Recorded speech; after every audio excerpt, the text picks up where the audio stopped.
to another episode of Ring Walk Boston Podcast. I am Bean, and today I told y'all I was bringing a special guest, and he's live right here with me. Cam J, aka Cam Jizzle, Cam J Network, here at Ring Walk Boston Podcast. Absolutely, brother. Absolutely, man. I'm glad to be here today, man. Couldn't wait to get up here today a little bit today, man. You know what I'm saying? I know myself, I be, running the concept, but I needed a break on my channel, man, because we done did six lives, 6 days in a row. You know what I'm saying? So I needed this break today. But I'm here with family, you know what I'm saying? I said I was gonna be here this Sunday, you know what I'm saying? So we here with it, man. Let's get it cracking. Yes, sir. We are here with it, and it's a pleasure to have Cuzzo on here again. And we're gonna link up like this, here and there, because I want to reach out to a few other people that I've already sent a message to that I'm gonna get y'all on here in the future. Wayne Smoot, what's up, mate? Thanks for coming through. Absolutely. Salute, salute. Me and Wayne, we did a podcast about a week or two ago. So if you didn't see that one, go back about two or three episodes, and you will see Wayne's smout. Mike Ware was good. All right, so let's start off with I think I sent you that info, Cuzzo, about your boy Lawrence Claybay, man. Heavyweight champ, man. Definitely had potential, but started so late in the game of boxing with his pro career. And I remember back in the day, I, I don't know if it was on YouTube or what, or like an old VHS tape, you know what I'm saying, from back in the day, man. But I'm looking at his Yeah. fight like him and Clifford ATN, the Black Rhino, which I think Clifford ATN caught a case and went to prison. I think he's still in prison right now. Okay. But man, they went to war. Um, Yeah, man. and Yeah, I went back and since you said that was something I had to go back and tap in and watch him a little bit, man. Definitely was one of those guys that was a significant name coming up in the amateur rankings for sure, and he was doing this thing for sure in the professional. He didn't get to get any big significant names per se, but he right, was definitely, what I'm saying, he was definitely a guy to reckon with, what I'm saying, for sure. and to be the size he was, man, he had like nice movement. I'm like, whoa, this a big guy that could move. You know what I'm saying? He Absolutely. was slick, pretty slick for his size. But I think he started like at the age of 32 years old. He's out of Bloomfield, Connecticut, and man, his record ended up being 21 wins, 16 by KO, three losses and one draw. So he didn't have a very lengthy career, but the time that he was there, he was doing his thing. And I always remember, rest in peace to the late great George Foreman. He was on the commentary letting him have it. Like, man, this dude is very tough, but I don't like him taking shots unnecessarily for no reason. Because he would like drop his hands, or he would just go to the ropes and stand there. And Clifford Fact. ATN would just bang it on his body. And I'm like, man, you can't do this, man. What's going on? And his corner kept Fact. telling him, like, you got to stay off the ropes, man. You got to stay off the ropes, round after round. And every round he went right back on the ropes again. I'm like, oh my God. This is this is funny at the same time though. Cause I'm like, man, they grilling him and he doing what he want to do. Man. Mike Ware, he was on USA Tuesday night fights. I'm mad at Yep. that shit. I would love they bring that back for real on the weekday fights, man, for real. Yeah, Definitely, I for would love sure. that. I would absolutely love that. Most definitely. Yeah, salute to the god, man. Yeah, Lawrence for Clay sure. Bay. Lawrence Clay. So we're gonna jump right in, man, to the recap from last night. What did you feel about this undercard, man? I kind of felt like the better fight on the card would be the Regis fight versus Conor Ben or Yeah, the Huey fight. I felt like those two were going to be the highlights, and they were to me. yeah, What did you absolutely, feel? man. I felt like, Mhm. I mean, just my personal opinion. Of course, I talked about this card, leading up, you know, leading up on my channel in particular, pretty much letting people know, like, yeah, this is the card. It's not a crazy card as far as no names in particular, but the matchups could probably be, possibly be good. The main card, the prelims, I could say the prelims. I seen Breon Graham got a stoppage win. Salute to Breon Graham. My sister Dad Queen Boxing, she interviewed him. He definitely looked sharp in his fight as well. The prelims was okay. It wasn't crazy. I wasn't expecting nothing much from the prelims for real from them in particular. But the main card, starting off with Justice Huey and Fraser Clark. eh, I picked Justice Huey to win that fight because I just felt like he was a younger guy and definitely more durable, probably more skilled than Fraser Clark. But that fight was close, man. It was a close fight. It definitely was a close fight. Going back looking at it, man, and I had to go back and double back and watch it back today myself, even watching it again for a second time earlier today. It was a close fight. Now I wouldn't be shocked, for any Fraser Clark fans out there that believe Fraser Clark won that fight. I'm not mad at y'all for thinking that because it was a very close fight, man. Joseph Huey, he pulled it out and he moves on. Now Justice Huey had an interesting situation for us promotional wise that we were hearing about early on before the fight yesterday. Basically saying that his last fight that he had with Worley was supposed to be his last fight on his Matchroom deal, but Matchroom said he had two more fights on the deal. So he had a situation where we figuring out if Uni is locked in with Matchroom or not right now, man. So real intriguing situation for us, Justice Uni, man. But that was a good scrap yesterday for them guys, man. Justice Uni, I don't see the ceiling with him too much. I don't see like a high ceiling with him for as the heavyweight division, seeing if he can be one of those top guys or become a world champion possibly. But it'll decent work from him and Fraser Clark, man. And I wouldn't mind if they ran that fight back. I wouldn't mind it. Like run that fight back. You know what I'm saying? For real. You know what I'm saying? If it since it was that close, he won by majority decision. But yeah, it could have been a draw damn near in that fight, how close it was to me, man. That was a close fight.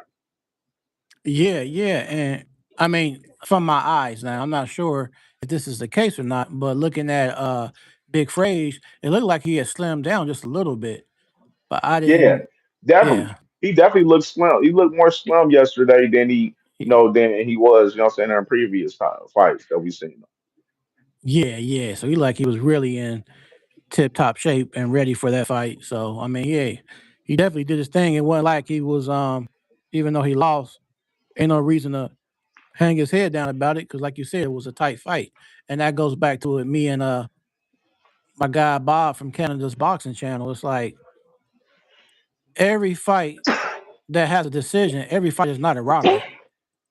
Just because a person come Yeah, up man. short, they Yeah, use that word the way robbery too word is getting too loosely. loosely in boxing. Yeah. Too loosely in boxing, cuz. Too loosely, man. Yeah, man. So yeah, definitely shout outs to Big Frage and Justice Huey. Um, Now the Richard Reactport versus Jamie TKV. I saw Mm, that I felt that Richard would stop him.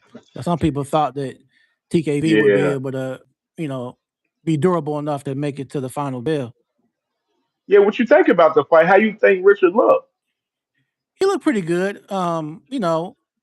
He's only had what like 2 or 3 fights at heavyweight, so I think he's adjusting to it pretty good. I don't think they need to move him too fast at heavyweight.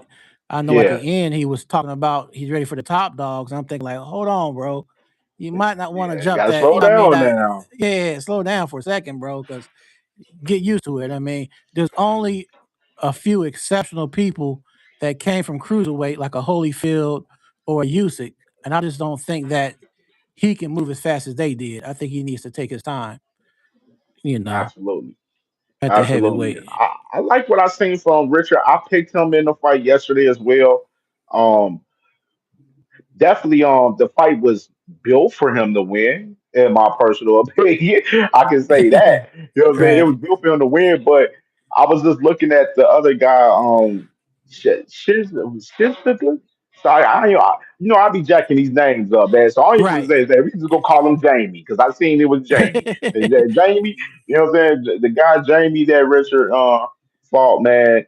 He he lost his last fight coming into that fight when we was reviewing the fight, predicting the fight yesterday on my show yesterday. He lost his last fight, and and you seen Richard's resume where he had some stoppage. He got some recent stoppages. You know what I'm saying? This last fight he stopped the guy. You know what I'm saying? So it was just giving all motion for Richard to win this fight, man. In particular, Vegas had him big in Vegas. So, Richard did his thing. I thought he was sharp out there.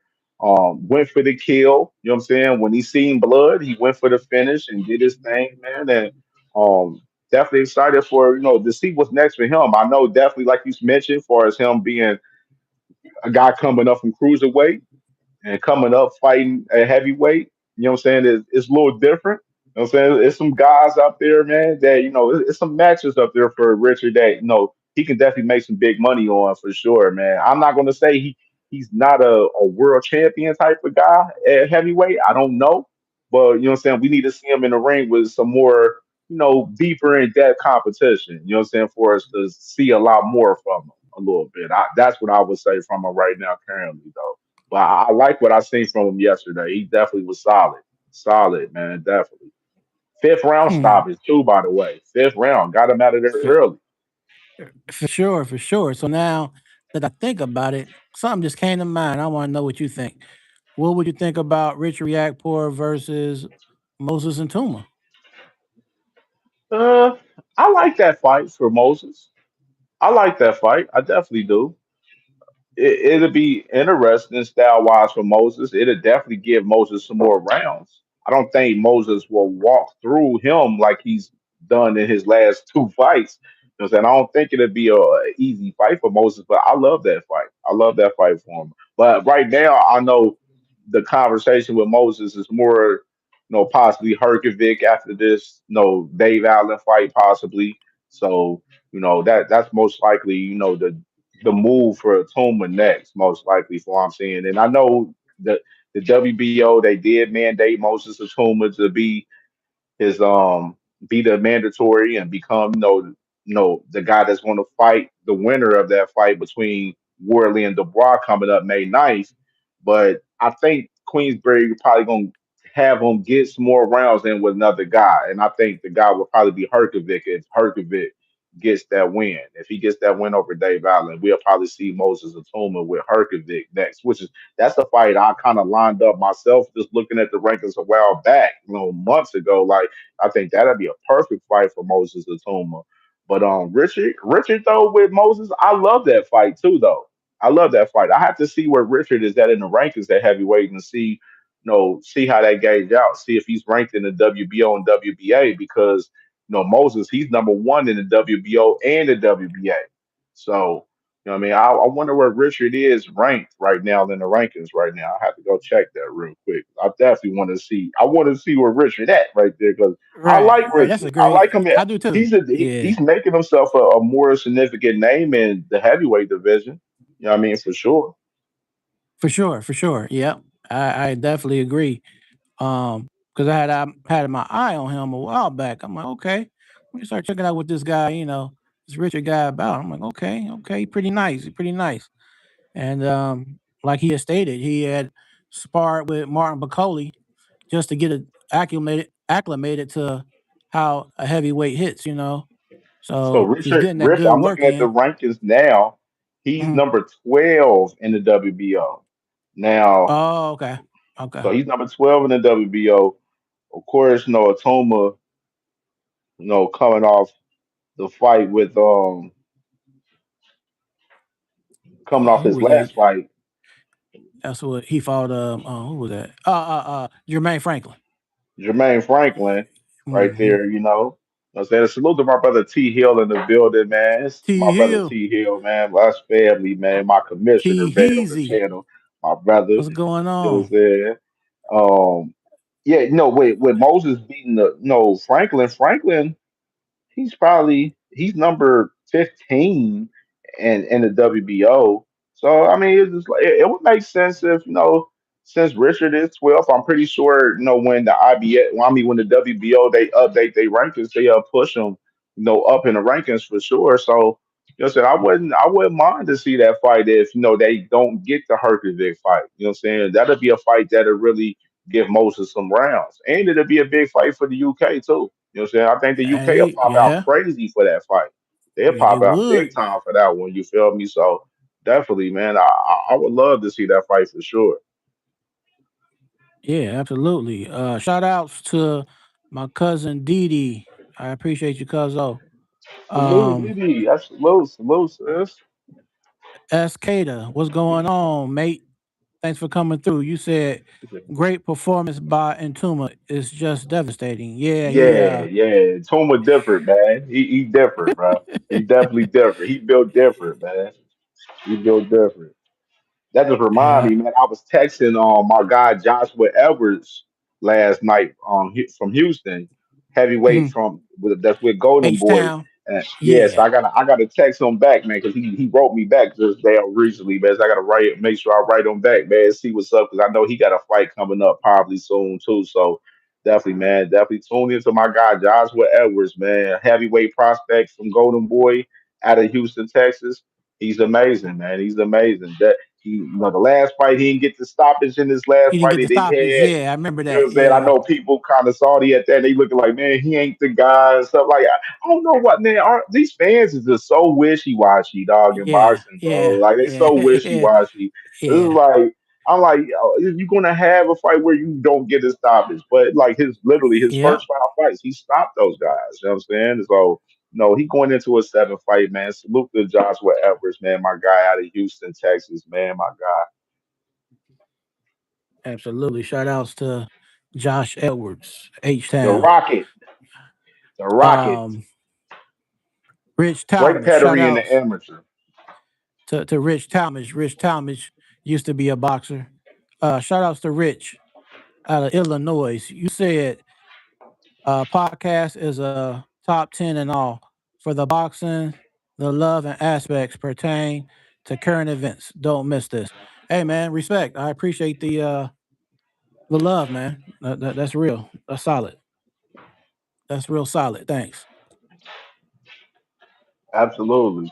I see my boy Cicada with that, with his message that he just his post that he just put said in the comments.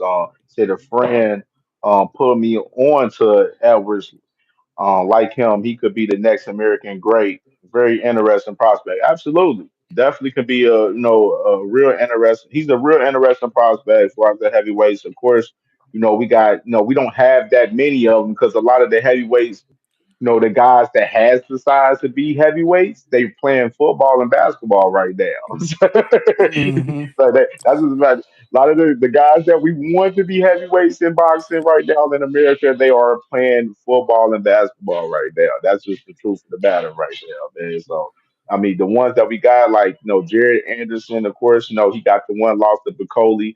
You know what I'm saying? He's coming up. He has a fight with Solomon the Craze, the Crease, I believe. Oh yeah, I heard of him. Yeah, Solomon. Yeah, Yeah. they're fighting May 9th on. He's the co-main on the Warley and the Brock card. His first fight Okay. on the Okay. co-promotional deal with Queensberry and Top Rank. And we what I'm saying, don't write Jared Anderson off, man. Don't write him off. You know what I'm saying? Like, we just gotta see him put the work in and see, how he builds now. A lot of the heavyweights is definitely there at Queensberry. So it's a lot of fights there for Jared Anderson. So, for us fan wise, I think we shouldn't write Jared Anderson off yet. You know what I mean? Let's see where he at and see what he got going. You feel me? You know what I'm saying? And like Joshua Everest, you know what I'm saying? He didn't get the knockout in his last fight. He's 6-0 with 5 knockouts. You know what I'm saying? Let him continue to build. Let him continue to build and do what he does. You know what I'm saying? He's undefeated. You know what I'm saying? He's building. He's a prospect. You know what I'm saying? So we're going to see this guy fight at least probably three more times this year. And we gonna just follow these guys' journey, man, and see what they do. You know what I'm saying? Because it is these guys, and in America we got to stand behind them, just like the UK stand behind their guys. We got to stand behind our guys too. For sure, man. So now with the I mean, shout outs to Conor Ben. He did what he needed to do. He secured the victory. But to Yeah, me, he just didn't look like all that. And Regis Prograis, who was, getting up in age, a little battle worn and had an injury. He did good considering his circumstances. I got a lot to And he talk and, about on and he this. retired. And he retired, man. So what's your way in on that, cuz? What's your way in on that? Man, it is. So it's crazy. Right before I came on here, I went back and looked at Regis' post fight interview that he did with Ring Magazine, where Mm, this man literally said that he had four different injuries going into this fight. mhm, But he's the same guy that was in interviews the week of this fight saying that Eddie Hearn was capping about the rumor of him being injured going into this fight. That's my mhm. problem with him. And I've told people on my channel, I told him, Regis says anything about him being injured after the fight, I don't want to hear it. I don't want to hear from Regis. Mhm. You the one that said that man Eddie Hearn was lying up there. You should have never said that if you ain't feel that way. You know what I'm saying? It was Right. nasty work right there on Reese's behalf right there. To mention these injuries. He shouldn't even mention the injuries at all. Don't mention them Right, at all. If right. if you had them and you said that you didn't have no injuries and stuff, and you said Eddie Hearn was lying, then you don't come after the fight and said you have these injuries, bro. Like just keep that Right. to yourself because nobody don't want to hear it for the performance. You know what I mean? Not saying Regis didn't do well. Regis he did the best that he can. But in my eyes, I've been telling people on record going into this fight and even kind of, in the last 2, 3 years, as far as Reason's progress hasn't looked good since he got out of that 140-pound tournament that he was in with Josh Taylor and them other guys and throughout the UK. He hasn't looked good since that Zorilla fight that he had where he main event in New Orleans where he was with Matchroom Boxing. He hasn't looked good since then. And it transferred into the Devin Haney fight that he had. He didn't look good in the Devin Didn't look Haney fight. good. Right. Obviously, he got shut out in that fight. You know what I'm saying? And Right. then we look at fights with him being in bangers with Jojo Diaz. You know what I'm saying? And then he up here fight. He get washed by Jack Catterall. You know what I mean? Like even though he was a Right. little bit Right. competitive, but Jack Catterall he literally dominated that fight too. So it's just, like we've seen. Regis. Regis hasn't looked good since he got out of that 140-pound tournament that he was in, and this was the last one. This was the last one for sure. Like it's time. It Hmm. was definitely time for Regis to go ahead and hang it up because you know they're going to just use your name. They're gonna be like, oh, we're gonna put you against these younger guys that we have, and we're gonna have them beat you. We're gonna give you a nice little payday. You know what I mean? And that's where Right. he was headed into his career. And I'm definitely glad that he definitely competed out there, did it, did the best that he can yesterday. Got to give him credit for what he tried to put out there, even through the injuries. He definitely tried to do his thing for sure throughout the fight. But Connor Ben, he's a whole nother story. Like y'all fighting at 150 in this fight. So we gotta realize and salute to my brother OTB Boxing School, man. Cincinnati in the building, my brother, man. Salute to my brother. Salute Man, OTB.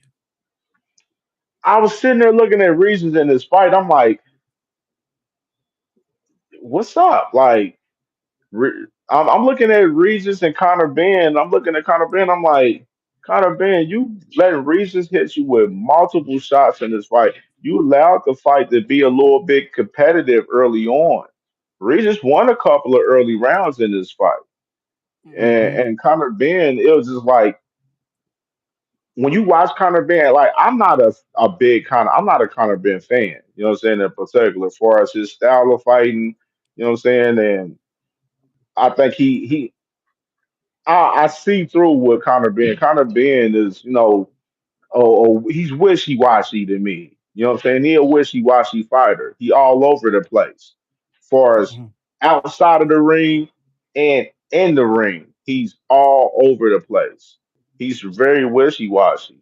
And we seen that with the fight last night where he was just all over the place. S- Like it wasn't like what was the real game plan for Conor? Like, yeah, you was going to the body a little bit. You know what I'm saying? You try to break him down a little bit, but you was getting hit with a lot of shots in the process from Reese's Prograde last night. Yeah, Right. you had the headbutt to where you got bruised up, but Reese's definitely he was bringing that to you. He was bringing it to Yeah. you in this fight last night, man. And Conor Ben, for him to fight those two fights that he had at 160 with Chris Eubank Jr.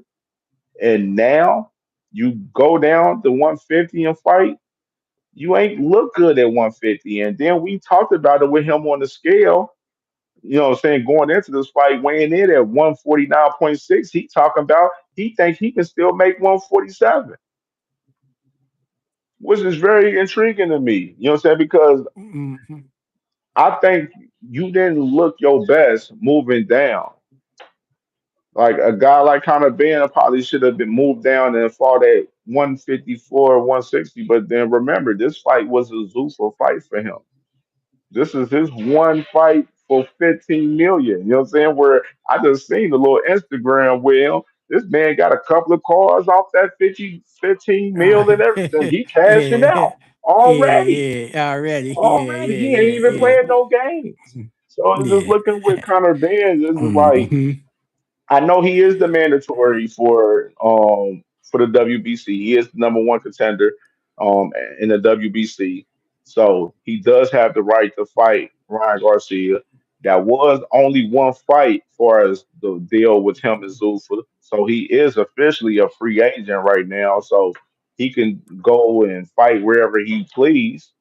So right now, it looks like all roads may be leading into Ryan Garcia versus Conor Ben, and of course, Ryan Garcia he's looking for a fight in July. No, I know it was talks about Ryan Garcia with Teofimo Lopez, which I don't see that absolutely happening right now. Honestly, that's just my personal opinion. Tio needs a fight to build and win. You know what I'm saying? Right now, he needs to build. You know what I'm saying? Off of that Mhm. loss from Shakur, I don't think him going into an Yeah. immediate fight for a belt with at 147 fighting Ryan Garcia is the move. Like I think Ryan Garcia probably beats Teofimo Lopez right now. That's my personal opinion. But Yeah. Yeah. I do. I say, I feel you. yeah, Yeah. what you think about? It? Yeah, yeah. I With agree, man. Ryan, I feel that he would. I feel that Ryan, yeah, because I mean, even with the way he lost, like they said, it ain't always that you lose. It's how yeah, did you lose? Look at the way Shakur made you absolutely. look. You made Shakur look like, you know what I'm saying, like Michael Jordan, you know what I'm saying, versus, you know what I mean, versus an average player out there. So like it was levels to it, and you made Shakur look like that guy, really. You know what I'm saying? Facts, So facts, man. That's why I was just looking like, oh, like Tio needs him a tune up, get his confidence back a little bit. You know what I'm saying? He needs that. But Tio, we gotta remember a guy like Teofimo Lopez, him and Conor Ben, they're both managed by Keith Conley. And Keith Conley, man, as far as the business, man, that managing wise, he a tough guy to work with, man. He a tough dog to work with right now, man. So I'm pretty sure with Conor Ben, you know, him having a rapport with Turkey Al Sheik a little bit, as far as with from Keith Conley, I'm pretty sure the fight with him and Ryan Garcia won't be that hard to make. Turkey Al Sheik he has a lot of value in Ryan Garcia. He said that he's planning to make this next fight for Ryan Garcia in July, when which is that's the month, that's the target month for Ryan Garcia's first title defense. So we'll see. I mean, he is the mandatory, but if he come down, kind of being come down to 147 to fight that man Ryan Garcia for one, my thing is, ha, you didn't look good fighting at 150. So I can Right, only right, right. imagine how you gonna look fighting at 147. Just myself, just reading the Facts. room, just being logical. Eh, So Being and logical, Ryan right, right. Garcia, like a focused Ryan Garcia, tapped in, doing this thing, in camp, working on his craft and everything faster than Conor Ben. He might stop Conor Ben. I ain't even lie. Ryan might stop Conor Ben the way, what I'm saying, Conor Ben defensively, moves because he's so much offensive where he brings the pressure, to the table in the fight, but He he exposes has himself so so many much. leakages and Mm-hmm. exposes himself on defense Yep. to where Ryan Garcia, he'll be patient enough to where he'll catch you with, that shot eventually, you know what I'm saying? And I just don't Yeah. see Conor Ben doing anything at 147, fighting a guy like Ryan Garcia or even Devin Haney. If we want to add context to Devin Haney, I don't see Conor Ben beating the Devin Haney. I don't see Conor Ben beating Rolly Romero either. That's just me being honest. I don't see him beating any of those three champions at 147. That's just my Yeah. personal opinion. Like Conor Ben, I don't see what's the hype of why everybody gassed Conor Ben, all over these years. Conor Ben has really had a strategic resume for his opponents that he's fought, Right. and it shows when the competition ups the level. Chris Eubank, yes, Mm-hmm. he's a good fighter, but Chris Eubank elite? No, Chris Eubank Jr. is not elite. You know Right. what I'm saying? We haven't seen Chris Eubank Jr. in the ring with anybody elite for real. We haven't seen Conor Ben with anybody elite in the ring either. You know what I'm saying? Thinking about the context of Conor Ben being at 147 on Matchroom Boxing with Eddie Hearn, and you got Boo Sanders over there on Matchroom at 147, and Eddie Hearn don't even look, at Conor Ben's weight like, yo, let's fight Boo Sanders. We need you to fight Boo Sanders. Eddie Hearn been protecting Conor Ben the whole entire time over there while he was in Matchroom from a guy like Boo Sanders. You know what I'm saying? That shit transferred into Josh Kelly at 154 with Boots Ennis a little bit too, if y'all want to go deeper in context. But hey, y'all want to take the conversation there. You know what Yeah. I'm saying? Well, But Conor Ben, he's interesting, man. I will say he's very interesting. I don't see him beating any of the champions at 147, and that's just my honest opinion on that, brother. I mean, in my opinion, I feel like Connor Ben really might even have issues with Brian Norman Jr. That too, that part, I'm with You that know, too. uh, I'm with that too. I see Mike Weir. He said Conor Ben beats Rolly. I don't think so. I don't think so. Conor Ben doesn't do anything.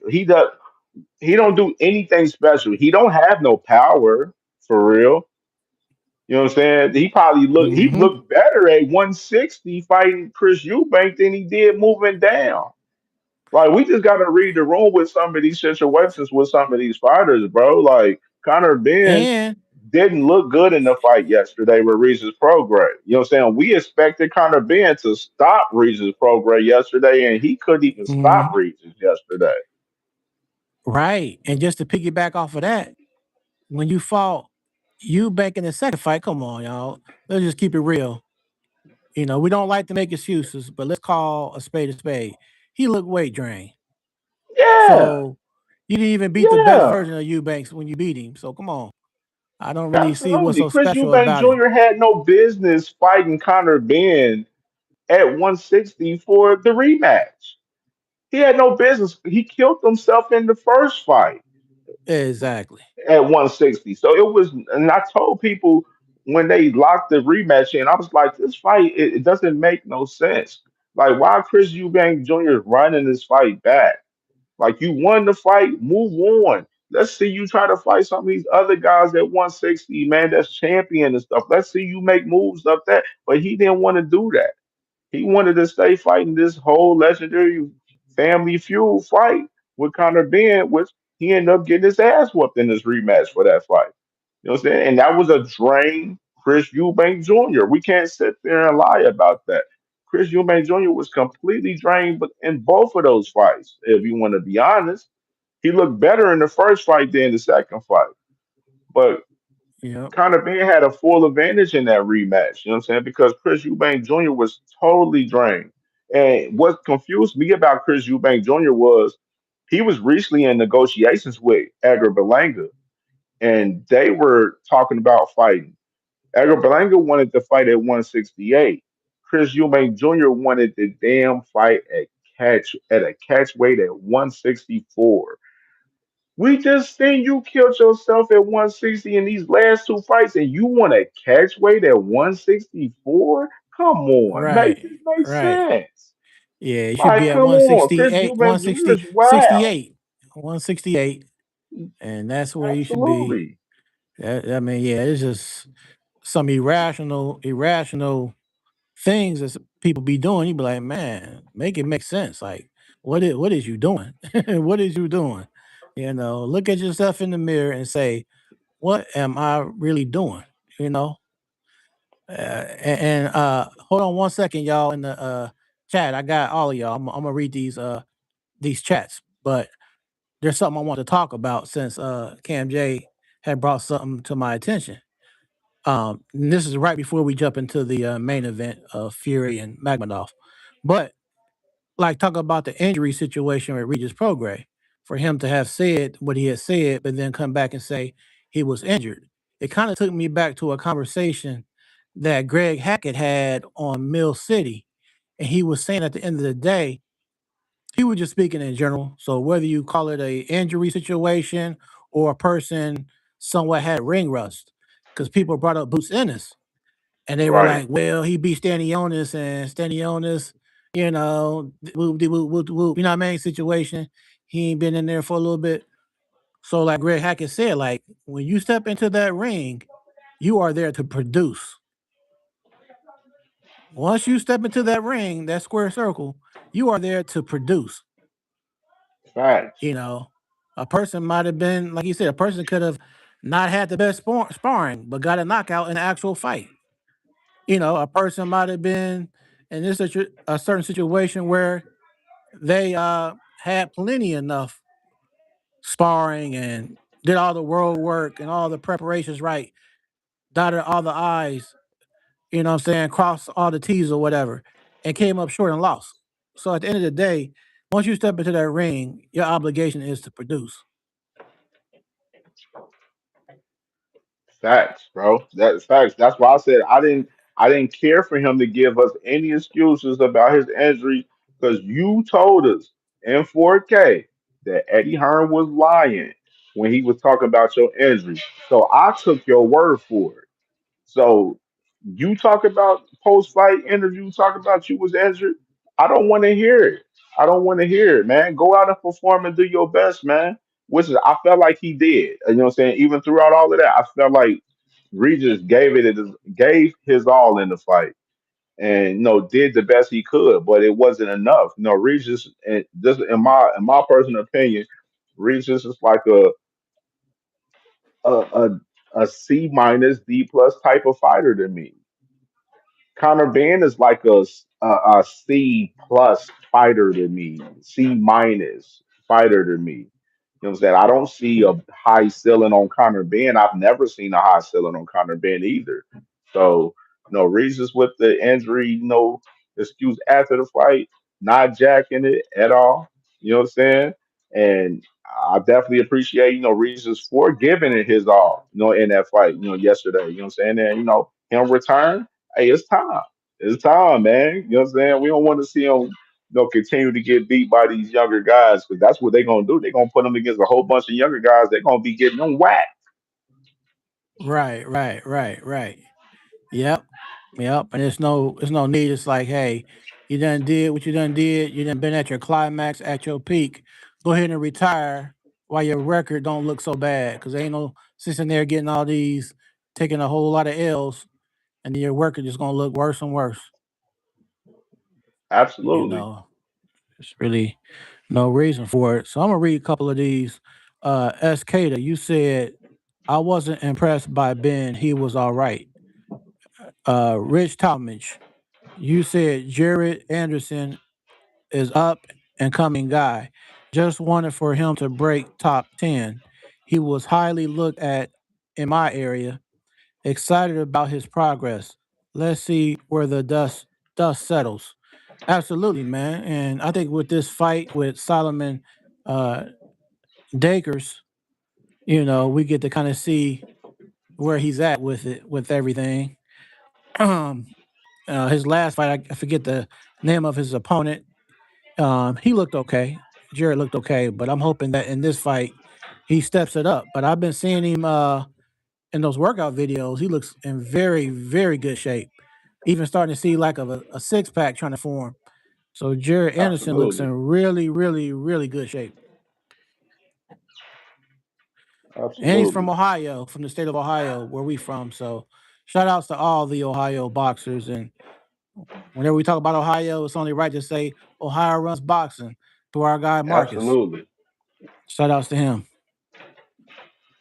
Absolutely, man. For sure, man. Definitely, man. Jared. Salute to Jared.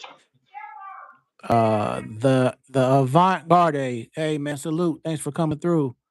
Uh, you said he had no play after round four. No, he didn't at all. You said avant garde 1395. You said 15 million for fucking what? Right. I hear you, Man, man. for real. For real. And 15 you million. Like said for that, like I like the only reason this is the only reason why I believe they paid him the 15 mil. The only reason why I think they paid him the 15 mil was to specifically try to brand themselves in the UK for, you know, Zulfa in particular. Like that's the only reason why I've seen them doing that. And of course, you got Zulfa. They got to deal with Sky Sports in the UK, and of course, they approached the BBC about getting the Zulfa belt approved. What I'm saying, out there in the UK as well. So the whole focus was to brand Zulfa through the UK. What I'm saying, pretty much. It's they're trying to have that UK following, to tap in with with Zuffa boxing pretty much. And them doing it with Conor Ben for one fight, it was pointless though, in reality. It was pointless. Because if you can't lock him in for multi fights, then what's the point of having him fight that one fight and giving him 15 million? Like, them boys took a big loss on this event yesterday. Probably, most likely. It took a big loss, probably, most likely. And it's pointless. 15 million for kind of being was pointless yesterday. Just to say that it was pointless. speaking of Zufa, man, we're gonna have to give Zufa a nickname. Zufa, aka the Lost and Found. So wherever you at, Dominic Brazil, Zufa would take you. Hey, hey, bro, that's a perfect name for them. That really is a perfect name for them. Cause they If you finding these come guys out of there, they taking leftovers. They finding guys that ain't fought in years. You know what I'm saying? Bringing them over on the roster. Like that is the perfect name for them. The lost and found boxing. Like, right, you know what I'm saying? Like that is perfect for them. uh, shout outs to Abner Mares. You might have to be on Zufa too, my good friend. Hey, for real. Oh man.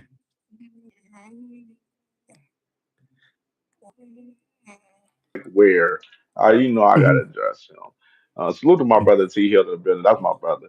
Mike Weir, man, he says a two-time 140-pound champion is a C minus D level fighter. You can say age is showing being 37 at this point, but Reason still isn't a D level fighter. Nah. Show me where he looked like he was A plus or B plus. That's where that first. Let's start there.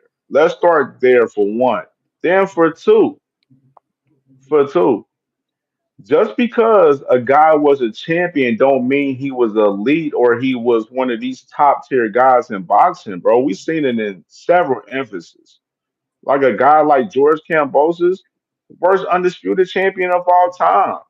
You know what I'm saying? Like he ain't that good. He just had a lucky night with Teofimo Lopez. And it happens in boxing. Just like Andy Ruiz had a lucky night with Anthony Joshua one night. Then we see the rematch, Anthony Joshua pack him up. You know what I'm saying? It happens in boxing, bro. You know what I'm saying? Buster Douglas, yeah, he beat Mike Tyson, but then what he do? He go in there and get washed the next fight. It happens. Some of these guys be one night stands out here, one night wonders, one hit wonders. You know what I'm saying? Overnight celebrities. That's what some of these guys are, man. And Reese's Program is one of those guys, bro. You know what I'm saying? Yes, he was two-time 140, but it's like, okay, who you beat at 140? You ain't beat Devin. You ain't beat all the real top guys that was at 140. You know what I'm saying? I don't consider Josh Taylor elite. He lost to Josh Taylor. I don't consider Josh Taylor a lead in my eyes, and he was no so-called the guy at 140 at one point from no fans' eyes. But Josh Taylor wasn't really like that. He wasn't that crazy talented for real. You know what I mean? We just gotta be real with some of these conversations with some of these fighters. Just because some of these guys are champions don't mean these guys are that great in boxing. You know what I'm saying? That's just the honest to God truth. A lot of these guys get pushed in position to become champion. You know what I'm saying? They get pushed into certain fights situated to where they become champion, in the most safest way. You know what I'm saying? So we just got to be realistic with some of these fighters. Yeah, absolutely. Shout outs again. Avant Garde, you said I would still favor Lopez over Ryan. Shakur makes everyone look bad. What you think about that one? Cuzzo? Oh, he got To He said, over Ryan. I don't think yeah. so. I don't Yeah, think he says, so. I don't think yeah, he said, I don't yeah. got To over Ryan. That's just me, honestly. I don't see To then hit his peak. You know what I'm saying? He hit his peak. When Ryan, I think he's too fast for To. He got faster hands than To. I think he has the better IQ than To. I think To is definitely very skilled and talented, but when it comes to we're seeing the competition, getting steeper. Seeing with him with Shakur, you know what I'm saying? He didn't look good at all with Shakur. He didn't look good at all in that fight. You know what I mean? And I just don't see To doing anything at 147 that much. Me honestly, To, if he was to go to Zoo for boxing, it'll probably be a perfect place for him. You know what I'm saying? Like it'll probably be a perfect place for him. 'Cause I don't see To becoming a world champion at 147 against any of those guys. I don't see To being Ryan, just like Conor being the same similar way. I don't see To being Ryan or Rolly or Devin. You know, so I don't see him or the other champion. What's the other champion? Lewis Crocker. You know, he may beat Lewis Crocker, but Lewis Crocker got a lot of action, what I'm saying, right now. You got a lot of shit going on. He in the whole 147-pound tournament himself right now. Lewis Crocker, he got to fight Leon Paro, which that fight was scheduled for March. But he ended up, tearing the ligament in his hand to where they had to push the fight back. So we'll get a date on that fight for us, Lewis Crocker and Leon Paro. And on top of that, you got the IBF title eliminator with Karen Chukadazian and Patty Donovan.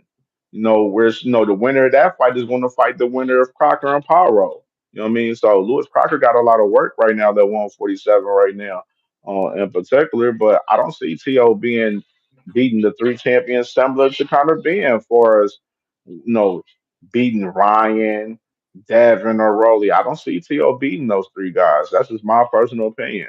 You know what I'm saying? So Zuffa may be a perfect spot for him. It may be a perfect spot if he want to become champion again, because it ain't happening at 147 right now with those guys that's there right there. uh, In my opinion, people can feel different. It's just my personal opinion. for sure, for sure.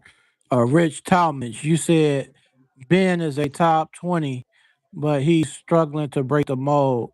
If he doesn't have a great upset in his favor, he will struggle in his career. He needs to stay aggressive, be beyond points, trying to evolve. I mean, I just think that he just not all the way that well rounded. I mean, he's just who he is. I think Conor Ben, what you see is what you get. He doesn't Facts. have another skill set. He doesn't have really a toolbox. The only few tools he has, if he has a hammer and a wrench and a screwdriver, that's all he has. He has nothing else. That's a fact. That's And, a fact. and, I and agree once you with you start going up 100%. against the big boys, you need a lot more in your arsenal and at your disposal. That's why people like um, Bud Crawford could beat Canelo, and Bud Crawford had a couple of wins that he had because of his not with the Spence situation. Okay, it is what it is, but uh, Spence been through a lot or whatever, and then just moving up to 154 and still hasn't fought there, but he didn't look good at the weight he was at when he was at 147 in particular. So yeah, Bud definitely got that one off or whatever, but it is what it is. Um, I Facts. don't And know, hit the Mike. Where like button. If y'all ain't hit the like button yet, yeah, please hit definitely. the like button, man. Please hit that like button, man. Support this content, man, right now, man, for sure. I don't know, Mike. Where you said Connor Ben beats Rolly, I just don't really see where what he can do, what he does special to beat Rolly. Because Rolly took Ryan Garcia and made him just, and pretty much housed him. He pretty much took his best thing away from him, which was Facts. his left hook. And we know Ryan Garcia has respectable power. What he did to Devin Haney, although the Ostarine situation or whatever, but we saw that Devin Haney had no answer defensively for what Ryan was bringing. So I really can't see what Conor Ben does that's going to trouble Rolly Romero. I think people look That's at a fact. Rolly like he's this guy and his personality. He does stuff where people think it's funny, but like when he gets in that ring, he gets serious. Like he really knows his stuff.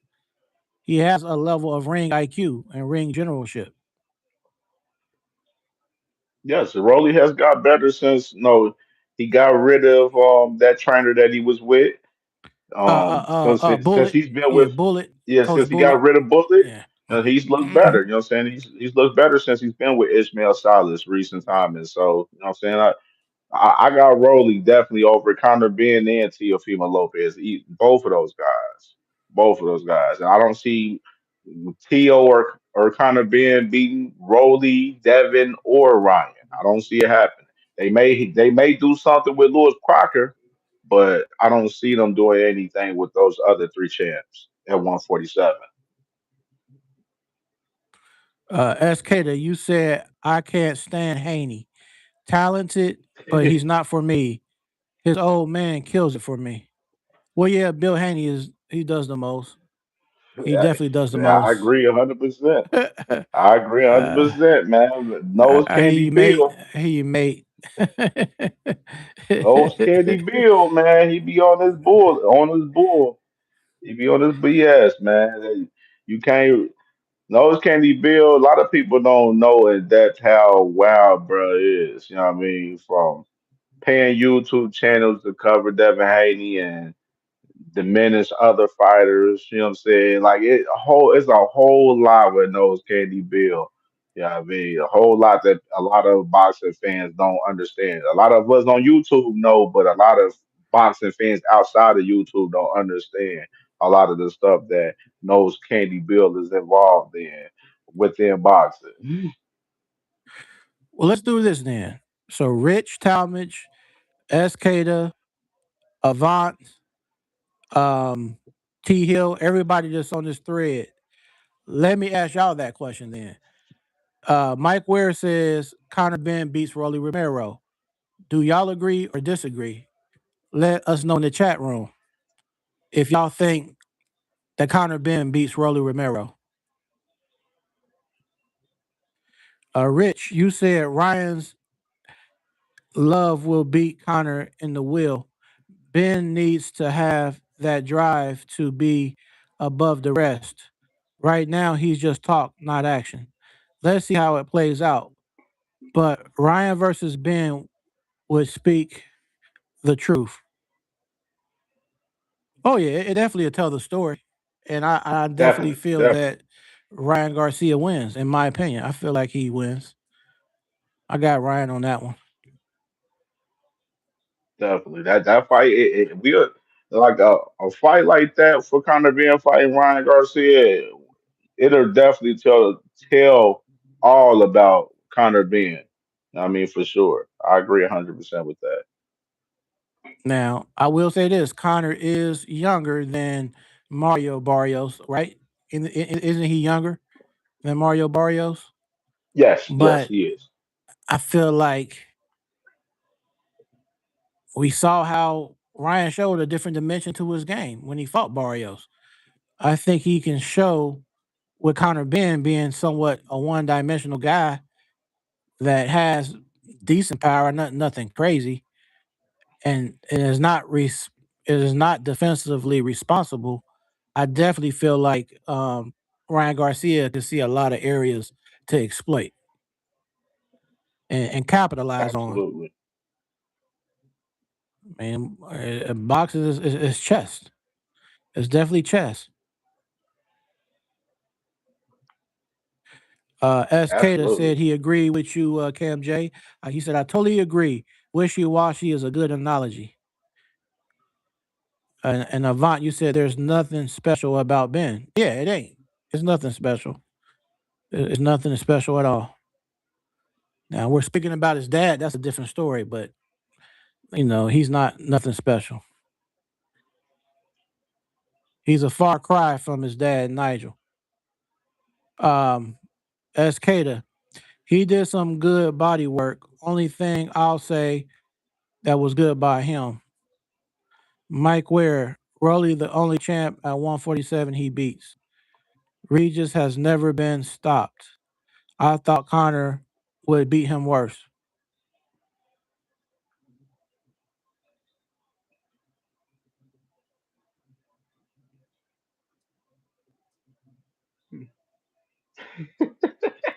I'll be laughing at Mike Ware. Mike Ware, boy. Mike Ware always find a way to diminish some fighters, boy. He always find a way to diminish some fighters. Looking at his latest comment. Talking about, I don't think we saw anything special from Ryan versus Barrios. We saw how weak Barrios was. He was gifted a belt, then had two draws. Like stuff like that. You know what I mean? You know what I'm saying? Barrios has a better resume than some of y'all favorite fighters right now. To be truth be told, you know what I'm saying? Is Barrios an elite fighter? No, he's not an elite fighter. You know what I'm saying? He's in that same case for us. If you want to add, add in case for us, kind of like those guys, like Barrios to me is like a B minus C plus fighter. You know what I'm saying? Like he's not an elite fighter, but Barrios is a solid fighter, and Barrios, he fought that fight with Ryan. And of course, we all knew Ryan was gonna win that fight. That's just no truth be told. Like just stylistic wise, that fight was suited for Ryan to win, and we knew that. You know what I mean? Styles makes fights. hmm You know what I'm saying? And it is what it is. Hang his hat off to it. But at the same time, though, just to diminish the win, like we ain't seen Barrios, no be good. You know what I'm saying? He's been great. He got a great career on his hands. You know what I mean? Now, is he gonna do anything at 154? Barrios ain't doing nothing at 154. He getting smashed at 154 with those guys, in my opinion. You know what I He mean? definitely gets That's just smashed. I mean, Yeah, but just sit yeah, there and be like, oh, Barrios, you see anything special from Ryan? Ryan, we seen a focused Ryan. We seen a Ryan that was sharp as hell. You know what I'm saying? He didn't get to stop us against Barrios. A lot of people don't know. The only person that stopped Barrios was Tank. So, A lot of people don't know Barrios ain't never got stopped besides one time with Tank Davis. You know what I'm saying? And we know Tank Davis can beat Barrios and Ryan. He stopped both Mm-hmm. of them. You know what I'm saying? And We want to Barrios, have contact. yeah, Good. facts. And even though Barrios got stopped, he did still show a lot of heart. He showed a lot of heart. He showed a lot of heart. Okay, let's talk about that main event. Yeah, Um, man. Yeah, let's talk about Tyson that. I Fury, definitely was talking about that. Arslanbek, Makhmadov, man.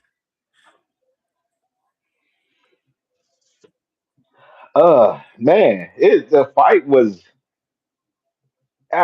Now I'm surprised Tyson Fury didn't stop him.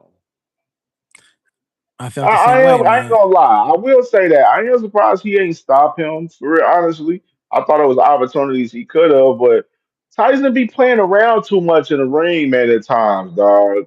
I don't like that from Tyson. I was never really a real big Tyson Fury fan, honestly. Like never, like not because of Deontay Wilder, but just him in general. Like he played too much in there at times. You know what I mean? Like we know he's very skilled. He is very talented for his size and everything. You know what I'm saying? Definitely, no. You can say he's an elite guy as far as heavyweight? Yes. No, Tyson Fury is elite, but he be playing around too much, man. I think he played around a little bit too much in the fight last night with Makhmadov, where I felt he should have got the stoppage, man. But I felt like some of these guys, haven't fought in a while. They sit there and be like, "Oh yeah, let's go ahead and get some rounds in particular." But I think it was moments he could have stopped Makhmadov. Makhmadov is not, yeah, he's not good, man. Not good at all. You're right. Makhmadov should Exactly. be a wrestler. He should be a wrestler. Exactly. Exactly. He need to be a Yeah, wrestler. boxing.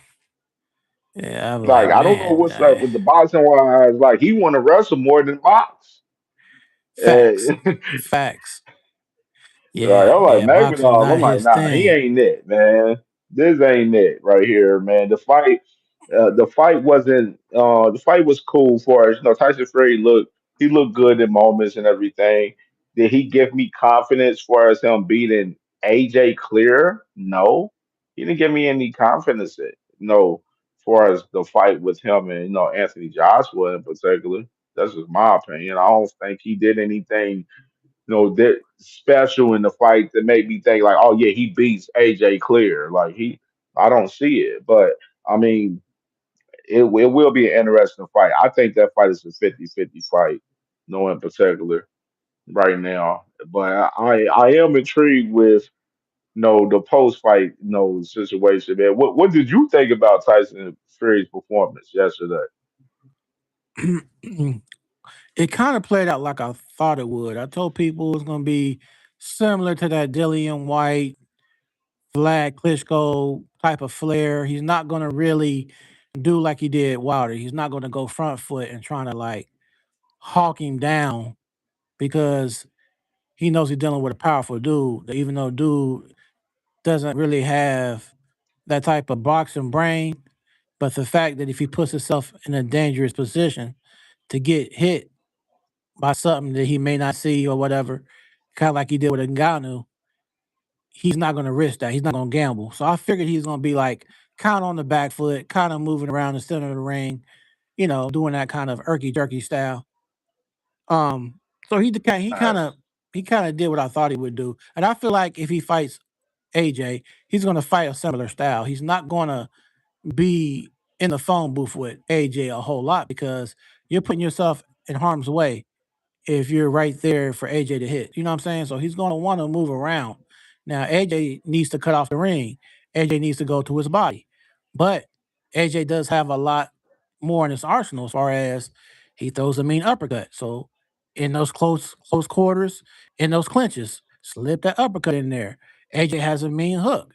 I think people overlook the things that AJ is good at just because he got knocked out by Dubois. I don't like those comparisons. What does Dubois have to do with Tyson Fury? Two totally different style fighters. Nothing alike. Absolutely. Dubois, Absolutely. the type of fighter that believes in his power, so therefore he's going to take a risk to hit you to get off what he wants to get off and may get clipped in the process of it, which we may see when he fights Fabio Wardley. However, Tyson Fury is not like Dubois. He's not going to roll or gamble that type of way because he's not relying on power. He's relying on athletic ability and movement and foot movement and the irky jerky, moving his head, doing all this kind of stuff. You know what I'm saying? Off the ropes, all that. He's Yeah, nothing like Daniel Dubois. So why do people keep dropping these memes talking about AJ got dropped by Dubois? That has nothing to do with AJ and Fury if they get in the ring. It has nothing to do with it at all. that is a fact. That's a fact. I mean, the only difference, I mean, the biggest difference is no with Tyson Fury. If anything, is the size, and people's not even mentioning that. You know what I'm saying? If anything, but AJ matches the size just as much, as well. So, that's not even Right. no big deal in particular. Now, what? Now, let me get your opinion. What did you think about the call out from Tyson Fury? Because Tyson Fury, of course, after the fight, he ended up calling out AJ. AJ was sitting ringside and everything, and he went and said that he challenged him to a fight and everything, and he wants to fight next and everything. And then you seen AJ response. What did you think about that transpiring yet Great, yesterday? great question. I want to address it just for all the AJ fans, which I'm an AJ fan, but just for the Fury fans, Wilder fans, because at one point it was all about that three-headed dragon. Well, it seems like this. This Hmm. is just how I strongly feel. AJ has never been a person when it comes to Fury.